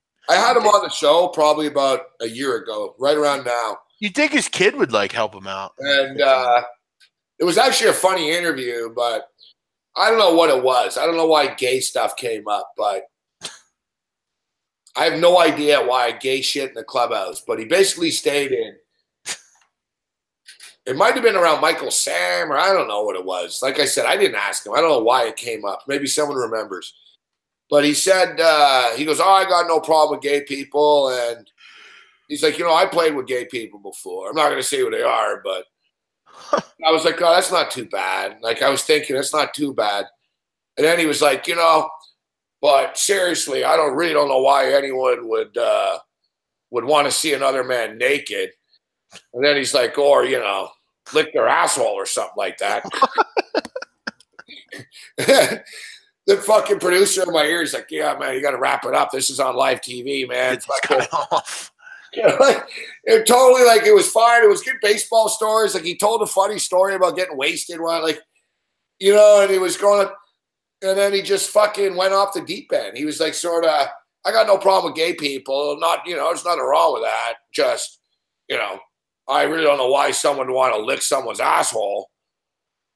No, what did he say? He goes, if I'm licking an asshole, it's going to be a chick. he said something that was very sort of Howard Sternish, right? Like, yeah. He's a regular on the Stern Show. He kind of reminds me of, like, do you ever see, like, Henry Hill in his, like, late years? I had him on the show too. Yeah, he was another drunk psychopath. Oh yeah, he was drunk 24 Like, he was always, like, on Stern and stuff, just drunk and out of control. Yeah, whatever. Like, Dykstra, like I said, it wasn't bad. It was just like, it was like the last fucking 30 seconds he went off the deep end of it and sort of started. I didn't help that I think I laughed, fuck. So it's funny too, because we didn't have him on the next week. We had him on a weekly basis. Dude, it looks like, hey, Gabe. He actually, like, fucking called. It was like, how come? And I was like, listen, dude. I said, I had no problem with you, Lenny. I said, well, I used to be on Sirius, and it's cool. But I said, we're on the Fantasy Sports Network, bro, on TV. And, Yeah, it looks like you can actually listen to that interview, Gabe. What's that? If you type in Lenny Dykstra, Gabe Morency, it's the second one, I think. Oh, really? It pops up. Yeah. I'm pretty sure. If it's on Fantasy, it was like last year. What, they censored it. Really? I don't know if you'll get the real one. I don't know. Was Teddy Covers on that episode? Maybe, yeah. Yeah, it's up there. Yeah, it's one of the. He was on a few times, but they censored it after, like, because it was live. But I don't think when they put it on YouTube, they probably cut it out before that part. Yeah, it says Gabe joined by Ted Savransky, Lenny Dykstra, and Coach Nick. Oh shit, that's funny. Fucking guy. But all right, big man. So right, man. We're gonna do a radio hit tomorrow. God knows what'll happen to the sports world before that. Yeah, I know. Speaking of that, all right, buddy. Good talking to you. Still no exact prices up, but we'll have some CFL football in the rotation soon too, big man. And Bobato's good at Bobato. Bobato's gonna take this shit seriously. Yeah, I'm wondering what we'll see out of our friend Johnny Manziel. Manziel plays his first game this weekend. So it starts this weekend. Well, it's preseason, but there's lines on it. No shit. Hey, one other thing. I've talked to you about fucking have you watched Arena League lately? No, not this year. Like 4 teams. I know. That's why it's a bush league. Bro. Why do they even have that league anymore? You know why? Like, all the good teams, not all the good teams, but a lot of the good teams, they fucking thought that the AFL commissioner was a joke. Mm-hmm. So they folded for a year and then have popped up, and they created a new league called the IFL, the Indoor Football League. Mm-hmm. So it's like the San Jose Sharks, the Iowa Barnstormers, or San Jose Sharks, San Jose Sabercats, Arizona Rattlers. So a lot of the successful teams, it's a shit show. It's too bad because the AFL used to be a cool league, but it's hard to bet on, big man, when you know the players are only making like fucking $500 a game, right? Sure. You have any good futures, Grey Cup? Yeah, you know what? But the problem is, dude, the CFL season is incredibly long, big man. Yeah, it is long. Like, the season starts June 14th. And the prices are dog shit, man. Yeah, and it ends fucking November fucking 25th or something, bro. Do the Alouettes have any chance? No. Damn. I'm an Alouette fan, too. How about the BC Lions? No. Red Blacks? It's the CFL. Everyone sort of does. The team Let me look at the odds here. Listen, I know it's fucking not sexy, but the Calgary Stampeders, they're like fucking 15. They play 18 games in a regular season here instead of 16. These guys are like 16-2, 15-3 every fucking year. They wrap up their division midway through, and then they choke in the big game in the Grey Cup every year. Like they're like, you know who they are? They're the Oklahoma Sooners in the CFL. Sorry, Lisa. I might take the Blue Bombers. They were pretty good. You read my that's where I'm going here. The Bombers are a live team to come out of the West. And I'll tell you, the Eastern Division's kind of shit. Like Ottawa is going to be down this year. Fucking bull. Montreal are terrible. Hamilton are okay. The Toronto Argonauts at plus 550. Pretty good bet. The Argos, Mark Trestman's their head coach, bro. Like the Argos are a serious run operation. Like they have good fucking players. I'm taking them. You sold me. They're the defending champions. They're a deep team. Remember they got James Wilder Jr. as their running back. They got Ricky Ray as their quarterback. Yeah, I just took them. Argonauts plus 500. You know, it puts you in a nice hedge when you get to the Grey Cup game, too, a one-game spot, right? Yeah, I'm not taking fucking Winnipeg. Fuck Winnipeg. Yeah, it's hard to bet on Auburn Wild. You know what the problem with Winnipeg is, dude? It's like all the good teams are in the West. So that's why it's a good bet with the Argos. And in the CFL, big man, you only need to win one game. So if the Argos get home field, they win one game, they go to the Grey Cup, you got the Argos in your back pocket at plus 550. I told people to do this last year. They were plus 750, and it worked out. It was crazy. They won the game. They went to the Grey Cup, and that was that. Fuck, they won a Grey Cup. Hey, Gabe, listen to this real quick. Winnipeg is considered the Aboriginal street gang capital of Canada. Yeah. The WPS estimates that there are 1,400 to 1,500 active gang members in as many as 35 gangs. Yeah. No shit. Yeah, they're hardcore over there, too. Fucking hell. Like native Indians. You know what I mean? Sure. Yeah. But, dude, Winnipeg is the murder capital of Canada. What is that, Manitoba? Yeah. Jesus, I never knew that. A lot of native murders and like native prostitutes go missing there and stuff. It's and the police don't really investigate much. I wonder if Auburn Wild's in there. Literally like 3,000 missing native women in Canada. They're dead. Fuck. They're all like hookers on the street. They should go to Auburn Wild's apartment. He might have a couple there. Auburn Wild, I fucking finally booted him. He's bad. What a freak that guy was. I didn't mean to like bat him forever. Actually. No, he became like really a dick. Like if you would like say something bad about Winnipeg, he'd be like, "Oh, fuck you, fat fuck." Like, you know, like that's the thing with him. Like, you know, like he pissed me off because he was an asshole to people, right? I didn't buy this bullshit about Winnipeg propaganda, but same shit. Like he did the thing to me, like, you know, fuck your Raptors, fuck Toronto, fuck you all. Toronto's we're all jealous of Winnipeg. Yeah, we're all jealous. Like that's like saying we're all jealous of Akron, Ohio. You know what I mean? Like, we're jealous of Lincoln, Nebraska, right? Yeah, you're all jealous. Like he's like, it's the fuck Toronto, it's the best weather, and then like you said, he always gets borderline. You're all a bunch of terrorists up there. It's not really Canada where you are. It's too multicultural. You know what I mean? He always walks that line where yeah. You know. Let me ask you, how do you know that guy? He seems like a real freak. I don't know. Oh, okay, I didn't know if he like followed. I never met him. You've never met him, okay? What's crazy is he used to always tell me that his fucking uncle is my boss on TV. So he's like, you know, Gabe has to be. He used to tell people like we were best friends and shit. Like he'd tell people that yeah, we do projects together and fucking, and you know, then he'd say, you know, Gabe can't do anything and kick me out because he knows I could get him fired and shit. So I fucking asked the owner because my owner is from Winnipeg, the rich guy at the time. So I asked him. I said, "Listen, fuck, do you have like a fucking nephew or something that's a fan of mine and would watch my show every night?" And he goes, "Yeah, I do." He goes, "Yeah, he is a fan of yours." And I'm like, "Really, huh?" And I said, "Is he kind of fucking fucked up?" Hard asking the boss that too, right? And he goes, no. He goes, he's a very successful lawyer. And he shows me a picture. He's got like a smoking hot wife. Maybe it's Sto Marino. And he's like, he goes, no. He goes, this guy's not in chat rooms and shit. He's like, no, he goes, he watches you on TV, but he goes, no. Has anyone ever seen this? Anyone in your family that's fucking an Auburn fan? He's like, no. Have you ever seen him? Anyone ever seen him or anything? Who, Auburn Wild? Yeah. No. And the thing is, why he pissed people off, I don't mind him. He's just he's a harmless, just idiot on the internet. But like the thing that gets me with Auburn Wild is he used to always say, big man, for years he's been doing this.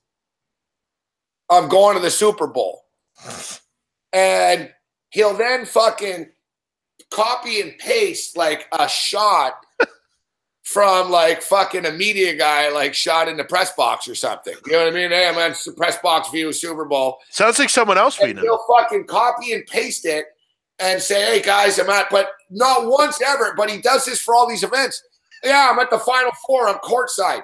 Maybe he was once telling us he was at San Diego and he was in Vegas and he was here. And I was like, dude, whatever. Good for you. Fuck. I don't care what he says, right? But like, it was making people mad and they were like, post pictures. So then he was like, I will, I did. And every picture was like a shot, like it was like another person's tweet, or it was like a generic shot, big man. Like you just took a shot like from the newspaper, T-Mobile Arena, Las Vegas. I'm at the Stanley Cup. Fuck, you know what I mean? But none of them have him in it. Yeah, so I was like, just once, I was like, fuck, just put your fucking face in the picture, fuck, you know? And even if he did, how would we know it was him? Yeah. We've never seen him. I actually think he's funny and shit, but you know, like I said, I don't like what he starts insulting everyone and telling everyone cities they can go fuck themselves. Like you said, he gets personal. He gets, you know, he gets fucking nasty fast. Fuck. So I actually booted him. And then I was like, all right, I'm not going to boot you. I just put him in that timeout thing. So he's not really banned, but now that the Jets are done, he'll show up, guys, in about 2-3 weeks when the Bombers play. And he's going to make everyone in this chat hate the Winnipeg Blue Bombers, big man. I already hate him. That's why I didn't take him in the future. All right, you know, the best is big man, our boy, Mick Aussie for CFL football. Yeah. Ask Mick who his favorite team is. Mick's a fan of like 6 of the 9 teams. I thought he was an Eskimo fan. No, he's not an Eskimo. Exactly. Exactly. You think he's an Eskimo. My favorite thing is when he said he doesn't. In the playoffs, whatever team's in the playoffs, Mick's got the jersey on and he drops. I've always been a fucking fan. I've always been. But he said the other day, the only 2 teams he doesn't like in the league are the Riders and who are the other ones he doesn't like? Fuck. The Stampeders. Mick is actually banned from the stadium in Calgary. My favorite thing is when he goes, I've never actually been in my seats. I just have them. Yeah, he's never. Like I don't even go to my seats. Never. I asked him, he said, you saw it. I'm like, never once. Like, not once you've gone to your seat. He goes, I don't even know where they are. Yeah, I don't even know what they look like. Yeah. All he does is fucking bother people at the game. Yeah. He gets fucking drunk and films people. Yeah, I see that. He's like, we're here at the game. He was at the preseason game yesterday. He's in mid-season form already. He's all fucking wasted. Hey, I'm Mick Aussie. I'm at the Eskimo game with this. Yeah, we're here at the game. I'm here at Tim Hortons. We got Joe here. Joe, really enjoying the game, aren't we? Mate, really enjoying it. What he does, he drops my name everywhere, right? So he goes up to people. You know Gabe Morency from TV? You know the guy? You know, yeah. I'm on his show all the time. And then he films the guy. And then Mick always fucking like sends me a thing. I'm with this guy. He's a big fan of yours. I'm thinking, the guy probably has never even heard of me. He's just scared of you, fuck. You know what I mean? Yeah, that's a good question, though. Who's a weirder guy? Logical Thoughts or Auburn Wild? Well, Mick, the best is That's Mick. Yeah, so you want to know why Mick is banned from Calgary. So Mick used to go to Stampeder games and piss him off because he would film all the time and shit. Mm-hmm. Oh, I heard this story. He cut like trees down, didn't he? So the Calgary Stadium, there's this hill. Yeah. That you can see in the stadium. Yeah, I think I've heard it. Pissed the Calgary Stampeders off. So they planted trees. So a bunch of trees to block the view. Fucking Mick busted out like an Australian Crocodile Dundee knife. Fucking starts hacking fucking trees up. And then, you know, with his face, Mick, like, big man, like, his fucking face, like in the chat that night, when he's like this? Yeah. He's just like The stupid little beads hanging. chops the trees up, goes into the parking lot at the tailgate and tells everyone, "Hey, mates, I cut the trees down." The Stampeders security are like, "You did what?" They're like, "You're done, fuck." He's hard to miss, big man. How many fucking dudes are there talking Australian with a hat on in Calgary, Alberta, Canada? They're like, "You're done. We know who Could you imagine him out there cutting the fucking tree down? He's like, "Fuck the Stampeders, mate." Fucking, and then every time the Stampeders fucking lose, he's so happy. He tweets, "Fuck the Stampeders," fucking. Oh man. Oh, that's so It's funny. fucking hilarious, man. It's like He definitely drops your name, dude, all the time, I'm sure. He Oh, goes yeah. into fucking somewhere. Hey, I know Gabe Morency. Hey, Gabe, I'm a big AFLer. I go on a show every Friday. Me and the fucking big man, big man in Arizona. He and him, we talk about CFL all night. You gotta say that he always drops that. Fuck you and fucking you in Arizona. Fuck Arizona. He's like, Fuck you, "You're big in man. Arizona," but he knows you're an Eagle fan, but I don't really think he gets that you live in Philly. Yeah. I think he thinks you're an Eagle fan in Phoenix. You think, fuck you, big man. You get out of Arizona State. It's like, I don't live in Arizona, dude. He's the best. He's fucking, like I said, he can be annoying at times, but he's fucking funny as fuck, dude. You got to admit. Dude, remember when he made up all those like picks? Like he said he went 16-0. Don't start that again. I went 16-0 and you fucking know it. Remember, he's fucking busting out you fucking know, don't call me a liar. He's fucking Yeah, he went 16-0. He wrote it all down the night of the game. Yeah, we said you wrote that down after the games were over. Fuck. Yeah, how do you know when you wrote that? He was hot for a while about that. He didn't like yeah, but no, he actually got so pissed. He posted his Sports Interaction bets. He did. And it's funny, Clam Chowder, Clam Chowder? Yeah. Our boy Clam Chowder is from Montreal, and he fucking hates the Montreal Expos with a passion. And it's fucking hilarious, dude, like, as to why. Like, because he dresses up as the mascot, right? Mm-hmm. So they didn't let him in, at the stadium. Like, he showed up dressed up as Clam Chowder, and they were like, "You can't come in like this." And he was like, "Why?" And they told him, "Because we fucking already have a mascot, all right? And you're going to confuse people.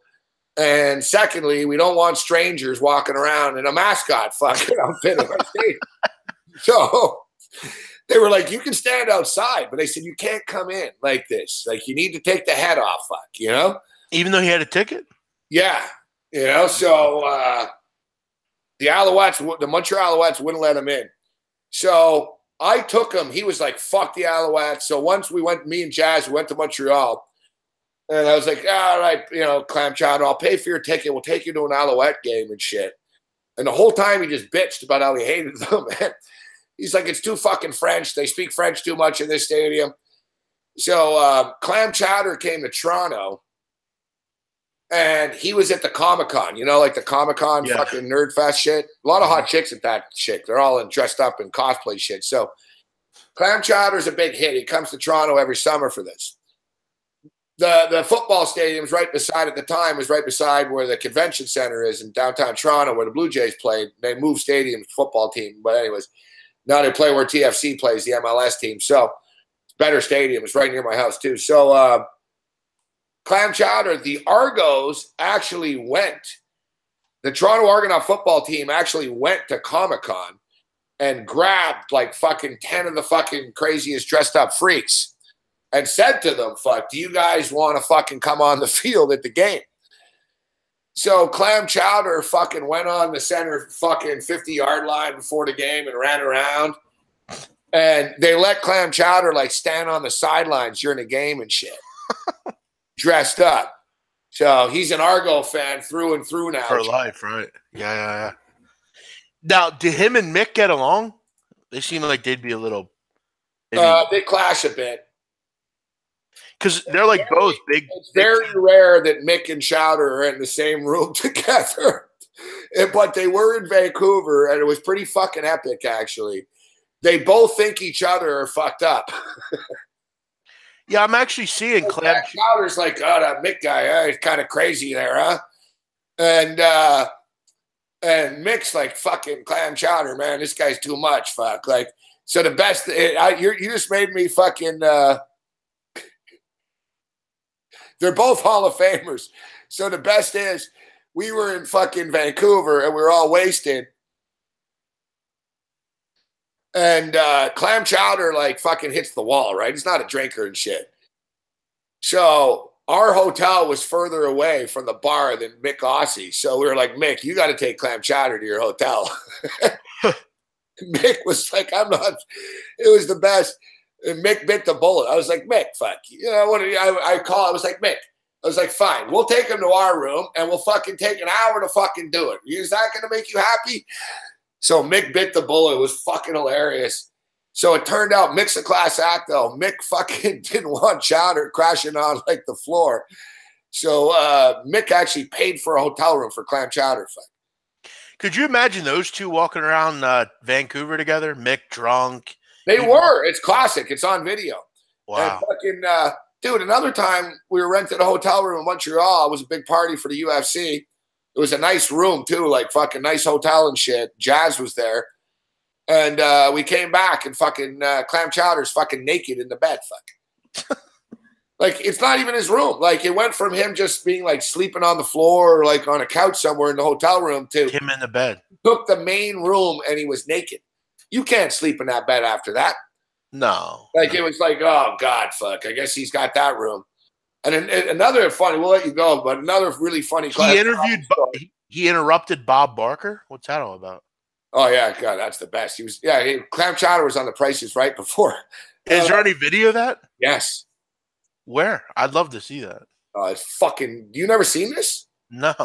Oh, wait, here it is. Mr. Chowder gives lots of love on The Price is Right for Montreal. Look how good looking and different Clam Chowder is here. He's Wait, like, I got to see this. Looks like the Fonz or something.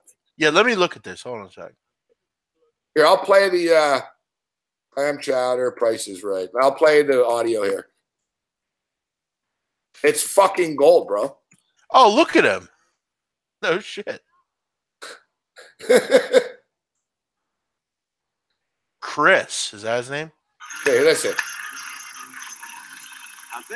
He asked Barker's Beauties, asked what they did in the summer. She goes, I went to Montreal. Listen. It's not lilac. It's blue. Yes, it's blue. I've been getting one letter after another saying, when will we get a report from Barker's Beauties? So here's a Barker Beauty report. Let's see, what can I tell you that's new? I was in Canada, and I want to say hi to... You know, no matter what you say, they go crazy up in that corner out there. That's the corner. I want to say hello to all of the wonderful people in Montreal. They're fantastic. Here's Chowder. I love the Interrupts Montreal. They're awfully quiet and introverted in Montreal. And I'm sure that what we said is on the air. That's great. I'd never seen that before. Yeah, I'm more of a Babano guy myself. He is pretty funny. Who, Babano? Yeah, he's pretty funny too. Yeah, I don't. Damn, he just stands up. Yeah, Montreal.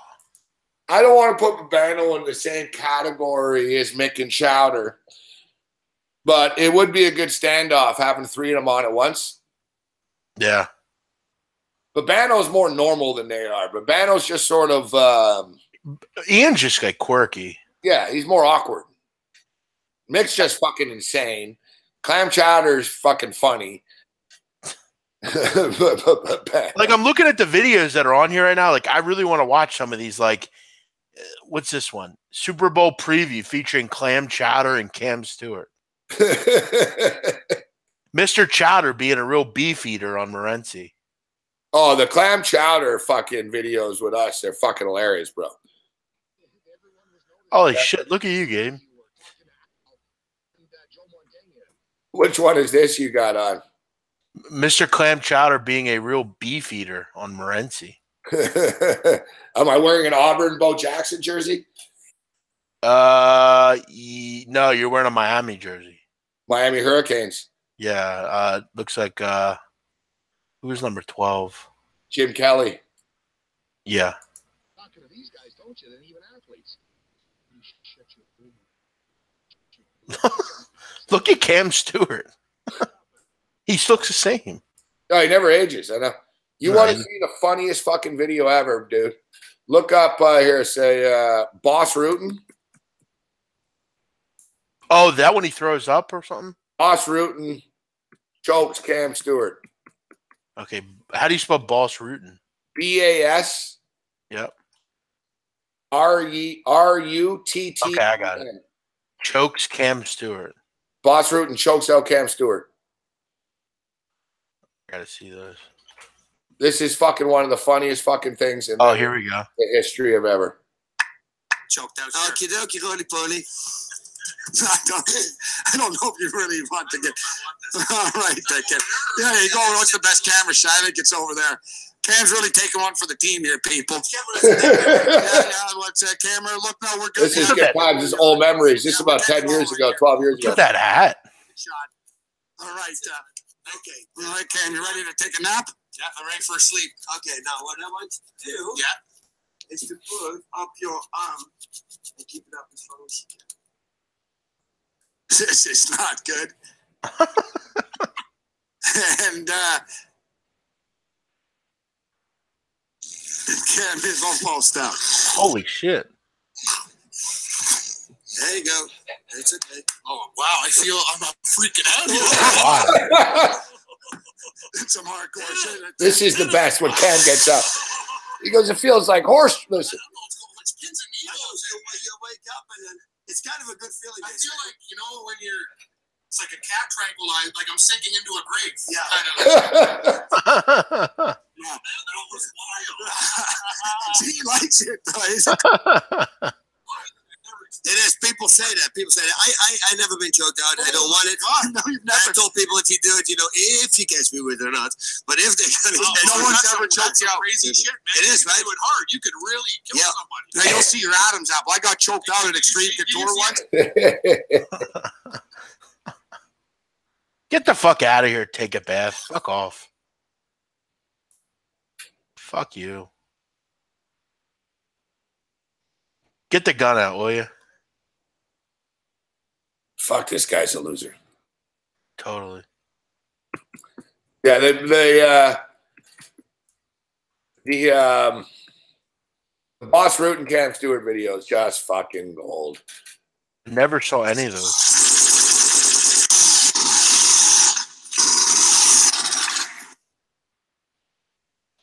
See you later. God!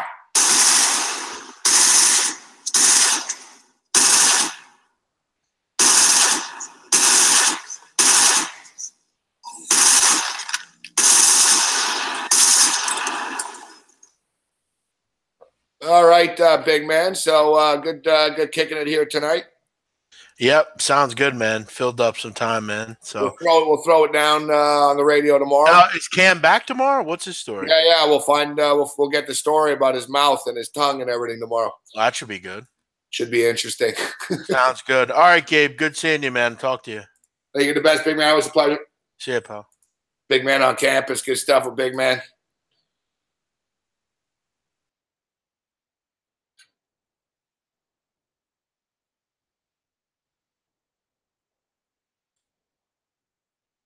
Yeah, I got to get we really should get a gong again. I should just get a little one. I should just get a little gong. The gong was great.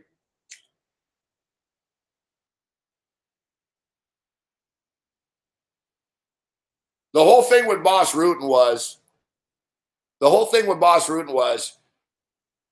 we were going to set Cam up.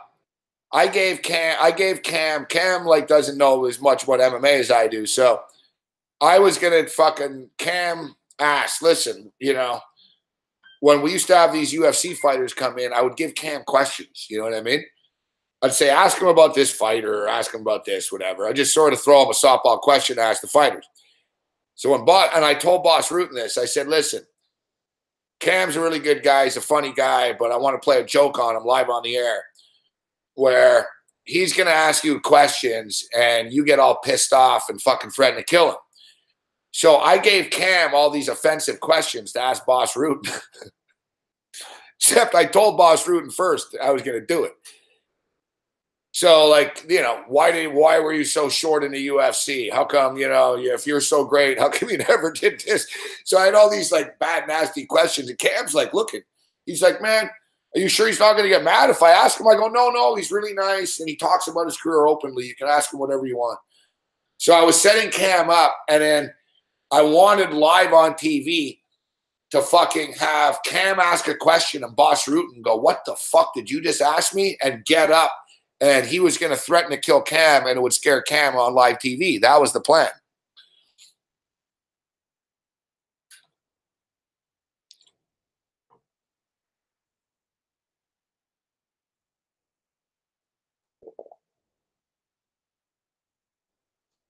So that was the plan.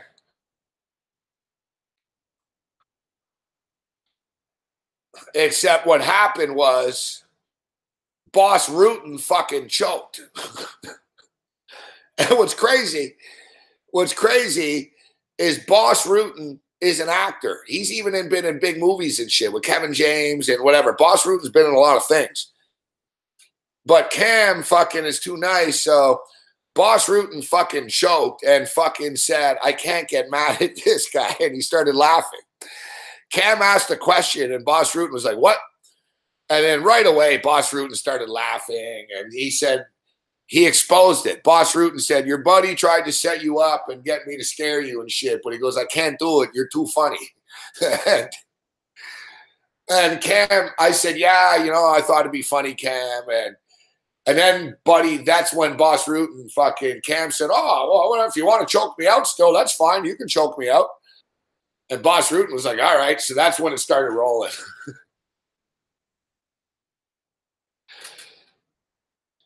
Yeah, it was Cam. Boss Rutan fucking got broke. Like, Cam started asking a question and Boss Rutan started laughing right away. Mauro Ranallo was in on it. It was basically a ripoff of Mauro Ranallo and Mirko Cro Cop, right? Cro Cop once scared the shit out of Mauro in an elevator. Basically, Mauro Ranallo was on the score too in those days. So Mauro was good friends with Boss Rutan. So,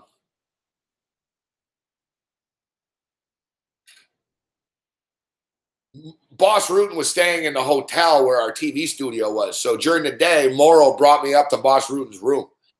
And I met Boss Rutan in advance in the hotel room and shit. And I told him the plan of what I wanted to do. And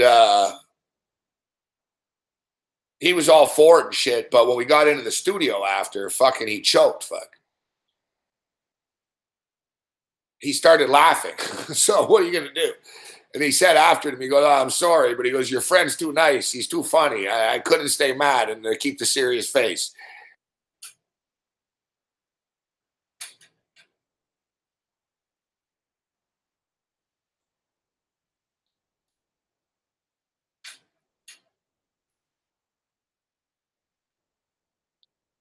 Yeah, HR did call the next morning. We got in shit for that, actually. We were told never to fucking do that ever again on the air. They were serious, too. They were pissed off. They're like, you can't fucking, you know. They were mad at me, fuck. Because it was my show. It was called the Morency Show. So they were like, you can't fucking let Cam get choked out on. What if fucking something would have happened? And they were all fucking pissed off. Cam did a lot of things for the team, fuck. He ate dog food live on TV once. So did I, but he really ate it. I took a bite of a milk bone and spit it out, fuck. Cam ate the whole thing, fuck.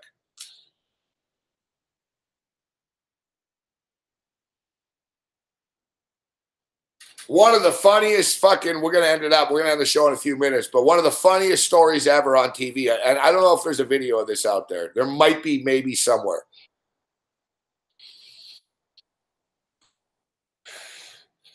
I don't know if you guys remember this bit. It was pretty good, actually. We should bring this bit back, too. We'll do it, actually. It'll be fun. We'll bring it back. We used to have the Drunken Brit pick of the night, all right? And we've literally got a dartboard. We literally got a dartboard. And on the dartboard, we would put a bunch of logos of whoever was playing that night, you know? So it would be like, you know, all right, Blackhawks, Kings, Sacramento Kings, Lakers.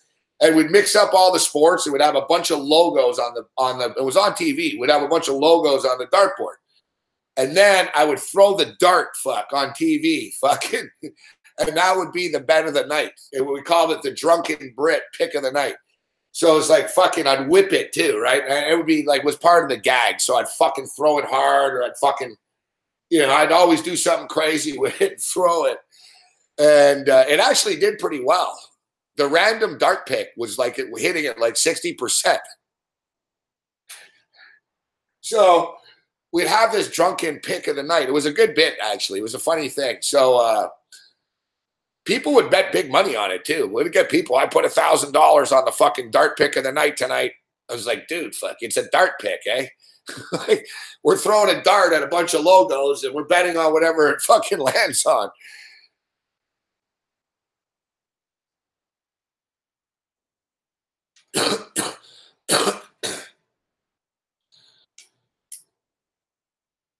So a couple of times I nearly hit Cam with the dart, all right? With the real dart, though. Like, he got all pissed off once because I really nearly zinged him with a dart, all right? So I whipped the dart, and it kind of got wild, and it nearly fucking pierced Cam and shit. So he got all pissed off.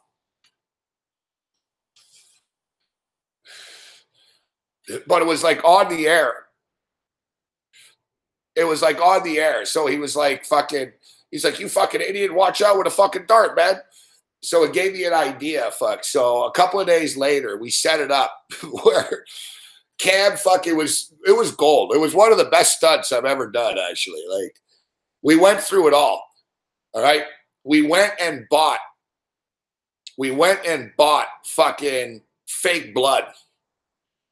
We went and bought a pack of really went to like a fucking novelty shop that has fake blood packs. So we got a fake blood pack, and I took the metal part out of the dart. It was total WWE So I took the metal part out of the dart. Cam had a blood pack fucking here in his chest, and he just went like this, and it splurted blood.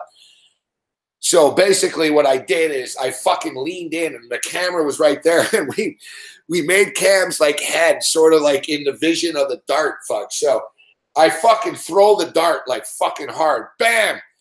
I threw it deliberately at Cam's face. So it hit Cam in the side of the face, the dart. I didn't hit it. I made sure not to hit him in the eye, right? He's got a big head too, so it was easy. So he was right there. So I fucking hit the dart. It hits him. Cam fucking gets the blood, but the camera didn't see Cam hit the blood. They just saw me throw the dart. Cam go, ah! And then blood fucking everywhere. And then Cam got all pissed off. You fucking idiot. I knew you were going to hit me with the fucking dart. And he's fucking bleeding and shit. And we went to commercial break with him bleeding. Fuck with the dart. It was all a setup. It was fake. To this day, people still ask me, what happened, man, to Cam when you hit him in the neck with the dart?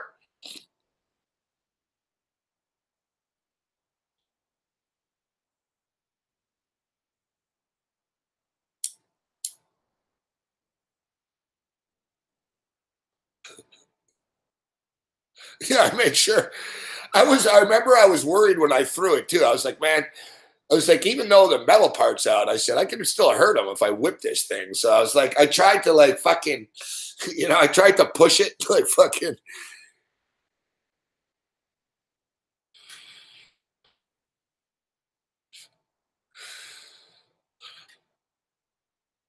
Yeah, we had some good bits in those days. The other funny one was when we took Eric Cohen out to the softball field. Our update guy said that he could hit a Jenny Finch pitch. I was talking about how good Jenny Finch was. He's like, Jenny Finch sucks. I could hit Jenny Finch. I was like, you couldn't hit Jenny Finch. And I I actually got the top female fucking softball pitcher in Canada, junior. She was 15 years old. She was 14 or 15. And we contacted Canada Baseball and told them it's going to be on TV and everything. And they were all into it. So they actually brought this girl down. She was like a hotshot fucking 15-year-old girl. And we filmed it. And we had our update guy in the batter's box and shit. And he said he would be able to fucking clock the ball, no problem, and kill her and shit. She made him fucking look stupid, fuck. Like, he didn't get one hit. That's what it was, one hit and 10 pitches. We said, all right, we'll give you 10 pitches. And we bet it. I bet him too. I was like, I bet you we'll give you 10 pitches. You won't get a single hit. And he didn't. And then we're like, all right, fuck, we're already here. We'll give you another 10. So we gave him 20. He had 20 fucking swings, man. He didn't get a single hit. He fouled off a few. He squibbed like one. He sort of squibbed one in front of home plate.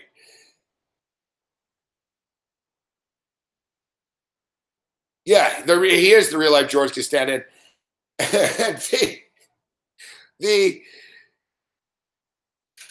The mound is closer, right, with the chick. So she was fucking close, man. She was throwing heat, man. He was all scared and shit.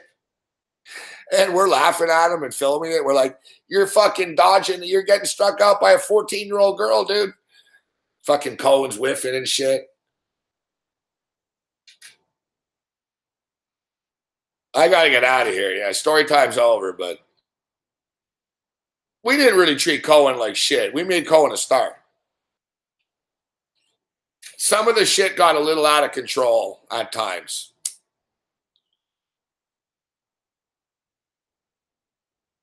We made Eric Cohen a household name. Guys, there's Japanese baseballs not till 5 in the morning. I'll take a look for you, but it's not like I have a lock or anything here.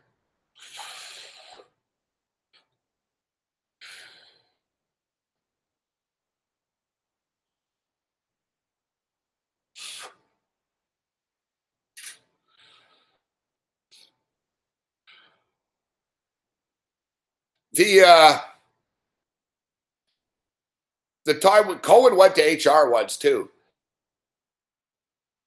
The time that our Orville producer, fucking secretly fucking taped Eric Cohen in his booth on the phone with his girlfriend.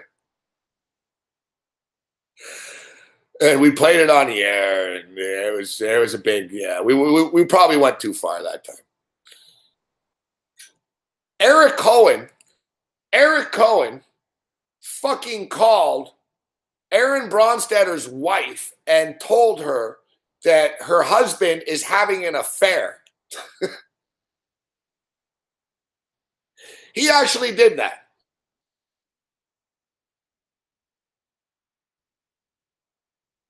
Even though he wasn't. Like, our producer, like, my show was crazy. Like, so everyone talks. So, like, the producer guy would talk a bit. And I had an update guy every 20 minutes, but I would talk to him sometimes during the show. I'd have guests on and take calls. I took a lot of calls, you know what I mean? But I fucking, I made them a big part of the show and shit. And they started feuding and shit. And I fucking had this thing, the president. So we had an election. And it was when Barack was running. So we had the Yes We Can. And so we ripped off this like election president thing. And it was for the mayor. Who's going to be the mayor of Sports Rage? And we had people voting on it and shit. It got out of control. So Orville secretly recorded fucking Cohen in the booth, fucking talking to his girlfriend and fucking all this shit. Played it on the air. And then Cohen called Orville's wife and said that Aaron's having an affair with a girl at work. Just thought you should know. Hangs up. Aaron comes in the next day. He's He's like, you call my wife, really? Like, this, like, really? We're just having fun on the radio, and you call my wife instead of having an affair?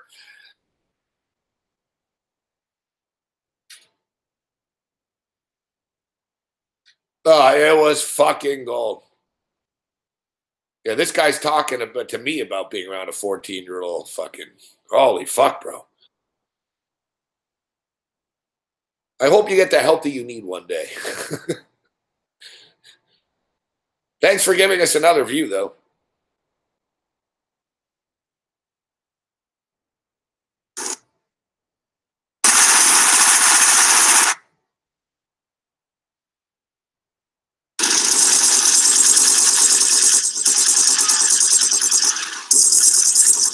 It's not on YouTube, but there is a DVD of it. They made DVDs. Aaron Bronstetter probably has one. Cohen probably has it, but he wouldn't want people to see it, most likely. But it's out there. It's on a DVD. If it was on YouTube, it would get a shitload of hits. Fuck. It's fucking hilarious. Those were good days, too, because we were on a big TV network. So, like, we could actually get away with those things and, like, produce them well and shit. So it looked funny and shit. I used to do these things called road rage, too, where I'd go on the street in downtown Toronto and I'd fucking yell and I'd fucking like stand on a street corner and start bitching about sports and shit. But something weird would happen. Remember, I had the dog fucking shit on the Michael Vick jersey. There were some good bits.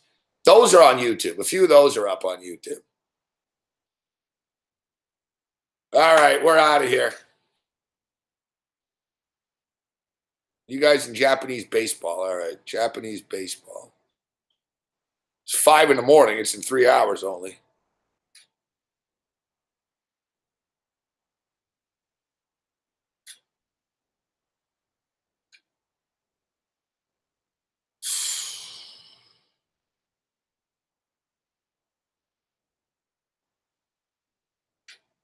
All right, don't hate me if it loses. You guys are forcing this out of me. Let's go under 9 in the Lotte Marines and Yakult Swallows.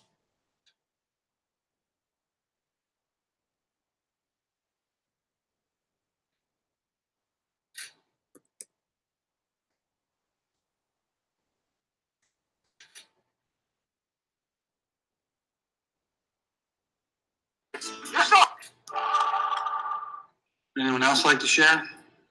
How about you in the back with the glasses, sir? My name's Bobby, and I am an addict. Hey, Bobby. Hi, Bobby. You know, you folks aren't here because you're gamblers. You are here because you are terrible gamblers. Hey, Bobby. These folks don't need to stop doing what they're doing. They just need to get better at it. Who's stealing? Please. Who's that? Hello? You're like a Billy James. Bobby Riggs. I had a great idea. Male chauvinist pig versus hairy-like feminist. You're still a feminist, right? I'm a tennis player who happens to be a woman. All right.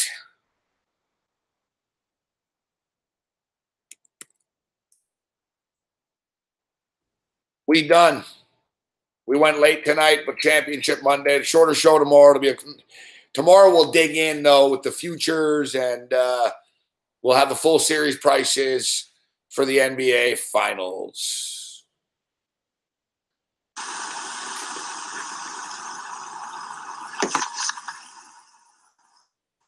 I got to read it again because my mind is just a piece of shit this morning. God, I can't fucking make my mind work. Tony, give me a towel for just a minute, please. Other than that, you're on your own. I'm blinded by that fucking hot light. Goddamn son of a bitch. What do you mean one? I'm going to fall off the fucking thing. Later. Fuck.